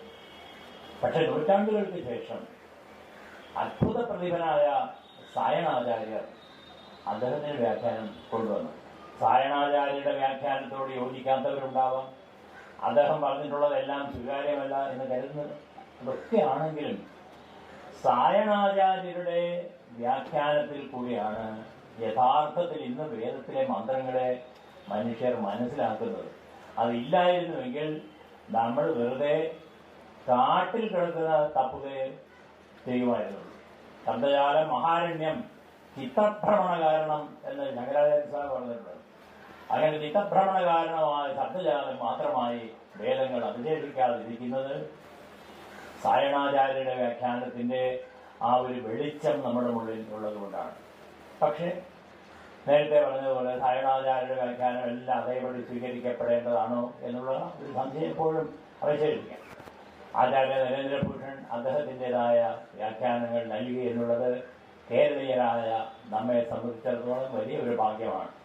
ഇപ്പോൾ ഋഗ്വേദത്തിൻ്റെ മറ്റൊരു വിപുലമായ വ്യാഖ്യാനം എൻ്റെ സുഹൃത്ത് ഡോക്ടർ ചന്ദ്രശേഖരൻ നായർ ഏതാണ്ട് 15 വർഷത്തെ പ്രവർത്തനം കൊണ്ട് ചെയ്ത് വെച്ചിരിക്കുകയാണ്. അത് അച്ചടിക്കാനൊക്കെ ഒരുപാട് പണം ചെലവാകും, അതിലേക്കൊന്നും അദ്ദേഹം കടന്നിട്ടില്ല. പക്ഷേ ഋഗ്വേദത്തിൻ്റെ സമഗ്രമായ ഒരു വ്യാഖ്യാനം അദ്ദേഹം ഈ പറഞ്ഞതുപോലെ സായണാചാര്യരുടെ വ്യാഖ്യാനത്തിൽ നിന്നൊക്കെ വ്യതിചലിച്ചുകൊണ്ടാണ് ചില സ്ഥലത്ത് വ്യാഖ്യാനം നൽകുന്നത്. പക്ഷേ അങ്ങനെ മാറിപ്പോകുമ്പോഴും യാസ്കനെയും സായണനെയും നമസ്കരിച്ചുകൊണ്ടാണ്. അവർ പറഞ്ഞതിൽ നിന്ന് എന്തെങ്കിലും വ്യത്യാസം ഞാൻ സൂചിപ്പിക്കുന്നുവെങ്കിൽ അത് അവർ നൽകിയ വെളിച്ചം കൊണ്ട് എന്ന് സമ്മതിച്ചുകൊണ്ടാണ്. ഇതുപോലെയുള്ള മഹാഗ്രന്ഥങ്ങൾ തീർച്ചയായും ഏത് ഭാഷയ്ക്കും വലിയ അഭിമാനമാണ്. നേരത്തെ ശ്രീ ശ്രീപിനാഥ് ചോദിച്ചപോലെ ഈ 21-ാം നൂറ്റാണ്ടിൽ ആരാണിത് വായിക്കാൻ പോകുന്നത്? വിലപ്പെട്ട ഗ്രന്ഥങ്ങൾ ഏത് കാലത്തും വളരെ ചുരുക്കം ആളുകളെ വായിക്കുകയുള്ളൂ.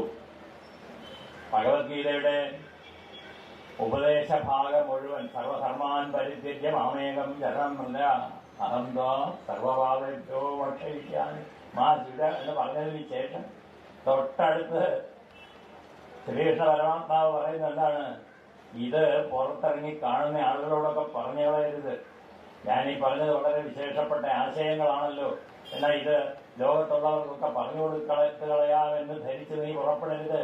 ഇതന്തേ ന അധവസ്കായ ന അഭക്തായ കഥാചന നര അശുശ്രൂഷവേ വാച്യം നരമാം യോ അഭ്യസൂയതി.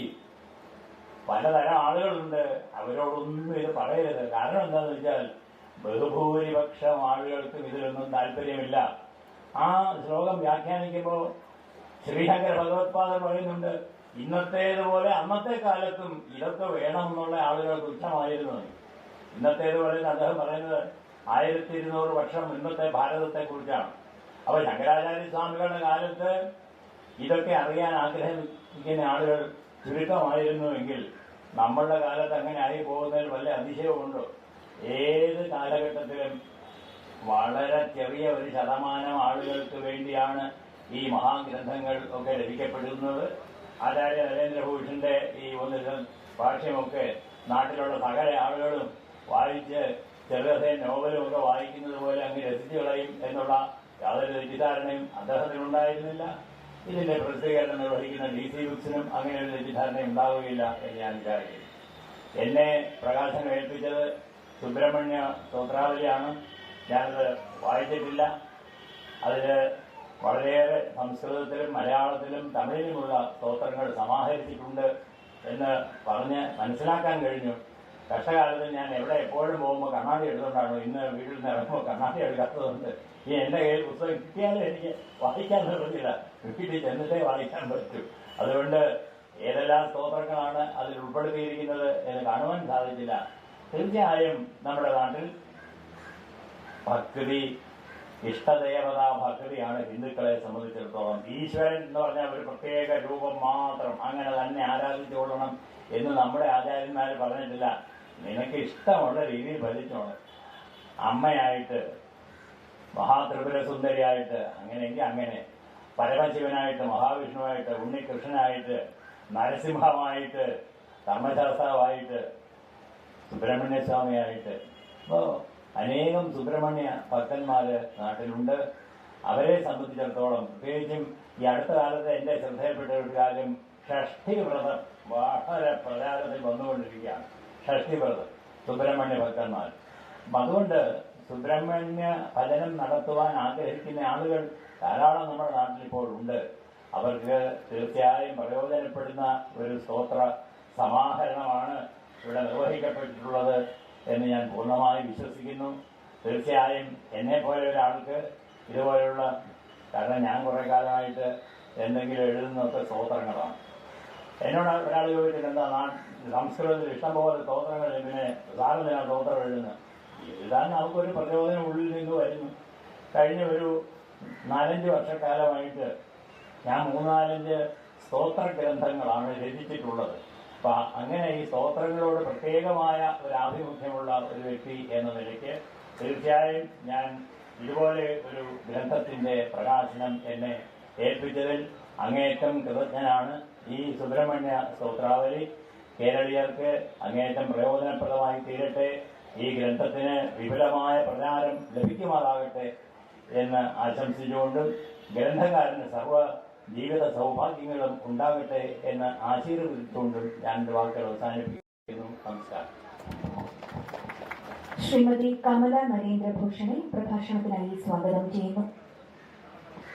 ഓം വിശ്വാനിദേവ സവിതാം ദുരിതാനി പരാസുവ യദ്ഭദ്രം തന്നയാസുവ. സർവേശ്വര, എന്തെല്ലാം നല്ലതുണ്ടോ അതെല്ലാം ഞങ്ങൾക്ക് നൽകിയിട്ട് എന്തെല്ലാം പ്രവർത്തികൾ ചീത്തയായിട്ട് ഞങ്ങളുടെ മനസ്സിലുണ്ടോ അവയെല്ലാം ദൂരീകരിച്ച് ഞങ്ങൾക്ക് മംഗളമായ വസ്തുതകൾ മനസ്സിലാക്കാനും അതിനനുസരിച്ച് ജീവിക്കാനുമുള്ള ശക്തി തരണേ എന്ന് പ്രാർത്ഥിച്ചുകൊണ്ട് ഒരപേക്ഷ എനിക്ക് പറയാറുണ്ട്. ഞാനൊരു പ്രാസംഗികയല്ല. ഇന്ന് വരെ ഞാൻ എങ്ങും പ്രസംഗിച്ചിട്ടില്ല. ഒഴുക്കിനെതിരെ നീന്തിയ ഒരു എന്താണ് ഞാൻ അദ്ദേഹത്തിനെ കുറിച്ച് പറയേണ്ടതെന്ന് എനിക്കറിയില്ല. അദ്ദേഹത്തിൻ്റെ കൈ പിടിച്ച് നടന്ന ഒരു കൊച്ചുകുട്ടിയാണ് ഞാൻ. എനിക്ക് അതൊന്നും അറിയില്ല. സാഹിത്യം അറിയില്ല, പ്രസംഗിക്കാൻ അറിയില്ല. പിന്നെ വേദം പെണ്ണുങ്ങൾ കേൾക്കരുത്, അത് ബ്രാഹ്മണരുടെ മാത്രം സ്വത്താണ് എന്നൊക്കെ ഞാൻ പല സംശയങ്ങളും അദ്ദേഹത്തിനോട് ചോദിക്കുമ്പോൾ അദ്ദേഹം എന്നോട് പറയുമായിരുന്നു, നീ മനുസ്മൃതി വായിക്ക, നീ എൻ്റെ വേദഭാഷയല്ല വായിക്കേണ്ടത്, മനുസ്മൃതി വായിക്കണം. മനുസ്മൃതി വേദത്തിൻ്റെ ഹാൻഡ് ബുക്കാണ്. ആ മനുസ്മൃതിയിൽ എന്തുമാത്രം വൃത്തികേടുകളും പ്രക്ഷിപ്തങ്ങളുമാണ് എഴുതി വെച്ചിരിക്കുന്നത് ഭാഷ്യം ചെയ്യാൻ തുടങ്ങിയപ്പോൾ എനിക്ക് മനസ്സിലായി. ഭാഷ എനിക്കറിയില്ല, പ്രസംഗിക്കാനും എനിക്കറിയില്ല, പക്ഷെ എഴുതാൻ കഴിയുന്നു.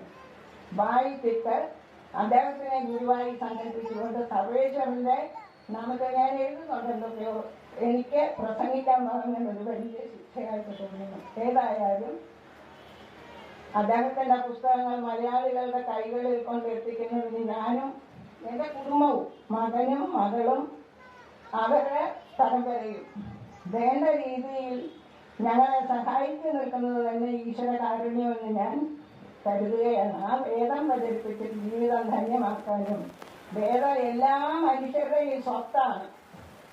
അത് വേണ്ട രീതിയിൽ അറിയുന്നതിന് അറിയിൽ കെട്ടിവെച്ച് പൂർത്തിയാൽ പോരാ, വിളക്കിൻ്റെ മുമ്പിൽ കൊണ്ടുവച്ച് പൂജിച്ചാൽ പോരാ, വായിച്ച് മനസ്സിലാക്കണം. വായിക്കാൻ മനസ്സിലാകും, മനസ്സിലാകാത്ത ഭാഷയല്ല അത്. പിന്നെ ഓരോ ആചാര്യന്മാർക്കും അവരവരുടേതായ വീക്ഷണങ്ങളുണ്ട്. സത്യമായിട്ടുള്ള അർത്ഥം ഗ്രഹിക്കുന്നതിൽ നമുക്ക് സ്വാതന്ത്ര്യമുണ്ട്. ആരും പറയുന്നത് നമ്മൾ സ്വീകരിക്കണ്ട, പക്ഷെ ഇതിൻ്റെ ഇടയിലെല്ലാം ഒരു സത്യമുണ്ടല്ലോ. ആ സത്യത്തെ മനസ്സിലാക്കാൻ സർവേശ്വരന് എല്ലാവർക്കും ശക്തി നൽകട്ടെ എന്ന് പ്രാർത്ഥിച്ചുകൊണ്ട് ആചാര്യാന്ന് പറയരുതെന്ന് മോനോട് എപ്പോഴും പറയും. പക്ഷെ അദ്ദേഹത്തിൻ്റെ പേരെടുത്ത് പറയാൻ എനിക്ക് പ്രയാസമുണ്ട്. കാരണം അദ്ദേഹം ആചാര്യ ഡിഗ്രി ഉപേക്ഷിച്ചതാണ്. ഒരുപാട് ആചാര്യന്മാരുടെ ഇടയിൽ ജീവിക്കാൻ പ്രയാസമാണെന്ന് പറഞ്ഞ് അദ്ദേഹം ആചാര്യ ഡിഗ്രി ഉപേക്ഷിച്ച ആളാണ്. അദ്ദേഹത്തിൻ്റെ ഈ കൃതികൾ DC ബുക്സും മാതൃഭൂമിയും ഒക്കെ പ്രസിദ്ധീകരിച്ച് മലയാളികളുടെ കൈകളിൽ എത്തിക്കുന്നു. അതിന് അവരോട് ഹൃദയം നിറഞ്ഞ നന്ദി പറഞ്ഞുകൊണ്ട് ഈ മലയാള ഭാഷയ്ക്ക് അദ്ദേഹം നൽകിയ സംഭാവന നിങ്ങൾ സ്വീകരിക്കണമെന്ന് പ്രാർത്ഥിച്ചുകൊണ്ട് എന്നെ ഒരു പ്രസംഗത്തിന് വിളിച്ചതിന് ഞാൻ എന്താ പറയേണ്ടതെന്ന് എനിക്കറിയത്തില്ല. ഞാൻ പറഞ്ഞതിൽ എന്തെങ്കിലും തെറ്റുണ്ടെങ്കിൽ ക്ഷമിക്കുക. നന്ദി. ശ്രീ സുകേഷ് പീഡിയെ പ്രഭാഷണത്തിനായി സ്വാഗതം ചെയ്യുന്നു. ആദരണീയനായ Swamiji, R Ramendran Nair sir, KP Nair sir, Kamalabhushanji, സദസ്സിലുള്ള ഇഷ്ടവ്യക്തികളെ, പ്രിയ സുഹൃത്തുക്കളെ, ആദ്യമായിട്ടാണ് ഞാനൊരു പുസ്തക പ്രകാശന ചടങ്ങിൽ പങ്കെടുക്കുന്നത്. അതിൻ്റേതായ എല്ലാ ഭയവും ഉണ്ട്. പിന്നെ നരേന്ദ്രഭൂഷൺജിയുടെ ബുക്കുകൾ വായിച്ച് വളർന്ന ഒരാളാണ്. അപ്പം അദ്ദേഹത്തിൻ്റെ കുറേ പുസ്തകങ്ങൾ ഏറ്റുവാങ്ങാൻ സാധിച്ചു എന്ന് പറയുന്നത് തന്നെ എൻ്റെ ജീവിതത്തിലെ ഏറ്റവും വലിയ ഭാഗ്യമായി കരുതുന്നു. സുബ്രഹ്മണ്യ സ്തോത്രാവലി പ്രകാശനം ചെയ്തതിൽ കൂടുതൽ എനിക്ക് സംതൃപ്തിയും സന്തോഷവും തരുന്നത് അദ്ദേഹത്തിൻ്റെ ഗ്രന്ഥങ്ങൾ ഏറ്റുവാങ്ങാൻ കഴിഞ്ഞു എന്നുള്ളതാണ്. അദ്ദേഹത്തിൻ്റെ ശ്രുതിപ്രിയ ഭാഷ്യമായാലും ചതുർവേദ സംഹിതയായാലും ഗീതാരഹസ്യമായാലും അയോധ്യയിലെ ശ്രീരാമനായാലും അത് യോഗേശ്വരനായ ശ്രീകൃഷ്ണനായാലും ഇതൊക്കെ പുതുതലമുറക്കാർ വായിച്ചിരിക്കേണ്ട ഗ്രന്ഥങ്ങളാണ്. ഹിന്ദുമതം എന്താണ് എന്ന് അറിഞ്ഞുകൂടാതെ കാണുന്ന പുസ്തകങ്ങളെല്ലാം വാങ്ങി വായിക്കുന്നവർ ഈ ഗ്രന്ഥങ്ങളെങ്കിലും മറിച്ചു നോക്കിയിരുന്നെങ്കിൽ എന്ന് ആശിക്കുന്ന ഏതാനും ചിലരിൽ ഒരാളാണ് ഞാൻ. കൃഷ്ണനെ കുറിച്ച് ആദ്യമായി ഞാൻ വായിച്ചത് യോഗേശ്വരനായ ശ്രീകൃഷ്ണനാണ്. അപ്പൊ അത് വായിച്ചപ്പോൾ ഉണ്ടായ സന്തോഷവും കൃഷ്ണനെ കുറിച്ച് നമ്മുടെ ഇടയിൽ ഉണ്ടായിരുന്ന അപക്വധാരണകളെ കുറിച്ചുള്ള ചിന്തകളുമെല്ലാം മാറാൻ കാരണമായത് അദ്ദേഹത്തിന്റെ യോഗേശ്വരനായ ശ്രീകൃഷ്ണൻ എന്ന ഗ്രന്ഥമാണ്. അപ്പൊ അദ്ദേഹത്തിന്റെ ഗ്രന്ഥങ്ങൾ ഏറ്റുവാങ്ങാൻ സാധിച്ചാൽ അതിൽ ഉപകരിക്കാൻ സഹായിച്ചത് DC ബുക്സിനോടുള്ള നന്ദി ഞാൻ രേഖപ്പെടുത്തുകയാണ്. സുബ്രഹ്മണ്യ സ്തോത്രാവലിയെ കുറിച്ച് പറയുകയാണെങ്കിൽ DC ബുക്സ് പ്രസിദ്ധീകരിക്കുന്ന സാധന സീരീസിൽ പ്രസിദ്ധീകരിക്കുന്ന 3ാമത്തെ സ്തോത്ര ഗ്രന്ഥമാണ് സുബ്രഹ്മണ്യ സ്തോത്രാവലി. ഇതിനു മുമ്പ് ഗണേശ സ്തോത്രാവലിയും സരസ്വതി സ്തോത്രാവലിയും പ്രസിദ്ധീകൃതമായിട്ടുണ്ട്. ഈ സുബ്രഹ്മണ്യ സ്തോത്രാവലിയിൽ രാമേന്ദ്രൻ നായർ സാർ പറഞ്ഞു അദ്ദേഹത്തിന് ബുക്ക് കാണാൻ സാധിച്ചിരുന്നില്ല എന്ന്. ഇതിൽ ഏകദേശം മലയാളം, തമിഴ്, സംസ്കൃതം ഭാഷകളിലായി ഏകദേശം 100ഓളം സ്തോത്രങ്ങളുണ്ട്. സംസ്കൃതത്തിൽ പുരാണങ്ങളിലെയും കുമാരതന്ത്ര ഉൾപ്പെടെയുള്ള തന്ത്രങ്ങളിലെയും ശങ്കരാചാര്യ സ്വാമികൾ, ശ്രീനാരായണ ഗുരുദേവൻ, കുമാരനാശാൻ തുടങ്ങിയ മഹാപുരുഷന്മാരും രചിച്ച സംസ്കൃത സ്തോത്രങ്ങളുണ്ട്. മലയാളത്തിലാണെങ്കിൽ ശ്രീനാരായണ ഗുരുദേവന്റെയും കുമാരനാശാന്റെയും കേരളവർമ്മ വിജയവൈ തമ്പുരാന്റെയും ഉൾപ്പെടെയുള്ള സ്തോത്രങ്ങളുണ്ട്. തമിഴിൽ നക്കീരരുടെ തിരുമുരുകാറ്റുപട ഉൾപ്പെടെയുള്ള കൃതികളാണുള്ളത്. കൂടാതെ വള്ളി ദേവിയുടെയും ദേവസേന ദേവിയുടെയും സ്തോത്രങ്ങളും ഇതിൽ സമാഹരിച്ചിട്ടുണ്ട്. പിന്നെ ഷഷ്ടിവ്രതത്തെക്കുറിച്ച് ചെറിയൊരു ഇൻട്രൊഡക്ഷനും നൽകിയിട്ടുണ്ട്. അതാണ് സുബ്രഹ്മണ്യ സ്തോത്രാവലിയുടെ ഉള്ളടക്കം. ഇങ്ങനെ ഒരു അവസരം തന്നതിന് DC ബുക്സിനോടും ഈ പുസ്തകം ഏറ്റുവാങ്ങിയ കമല നരേന്ദ്രഭൂഷൺജിയോടും പ്രകാശനം ചെയ്ത രാമേന്ദ്രൻ നായർ സാറോടും നന്ദി രേഖപ്പെടുന്നു. എല്ലാവർക്കും നന്ദി. ചടങ്ങിന് കൃതജ്ഞത രേഖപ്പെടുത്തുന്നതിനായി DC ബുക്സ് എഡിറ്റർ ശ്രീമതി ടെൻസി ജേക്കബിനെ ക്ഷണിക്കുന്നു. ആധ്യാത്മിക ദാർശനിക കൃതികളുടെ പുസ്തക പ്രകാശനമാണ് ഈ മനോഹര സഹായത്തിൽ വിശിഷ്ട വ്യക്തികളുടെ മഹനീയ സാന്നിധ്യത്തിൽ നിർവഹിക്കപ്പെട്ടത്. ഈ വേദി ചൈതന്യപൂർണ്ണമാക്കി തീർത്തതിന് ബ്രഹ്മചാരി ശിവാമൃത ചൈതന്യ സ്വാമിയോടുള്ള DC ബുക്സിന്റെ നന്ദി അറിയിക്കുന്നു. പുസ്തക പ്രകാശനത്തിനായി എത്തിച്ചേർന്ന CP Nair IAS-നും R Ramachandran Nair IAS-നും DC ബുക്സിന്റെ നന്ദി. അതുപോലെ പുസ്തകം ഏറ്റുവാങ്ങുകയും പ്രഭാഷണം നടത്തുകയും ചെയ്ത കമല നരേന്ദ്രഭൂഷണും സുരേഷ് പീഡിക്കും DC ബുക്സിന് നന്ദി. നിങ്ങൾ ഓരോരുത്തർക്കും നന്ദി പറയുന്നു. അതുപോലെ ഒരിക്കൽ കൂടി എല്ലാവർക്കും നന്ദി പറഞ്ഞുകൊണ്ട് നിർത്തുന്നു. Thank you. 18ാമത് DC അന്താരാഷ്ട്ര പുസ്തകമേളയുടെയും സാംസ്കാരികോത്സവത്തിന്റെയും 4ാം ദിവസത്തെ പുസ്തക പ്രകാശന ചടങ്ങ് ഇവിടെ പൂർണ്ണമാകുന്നു.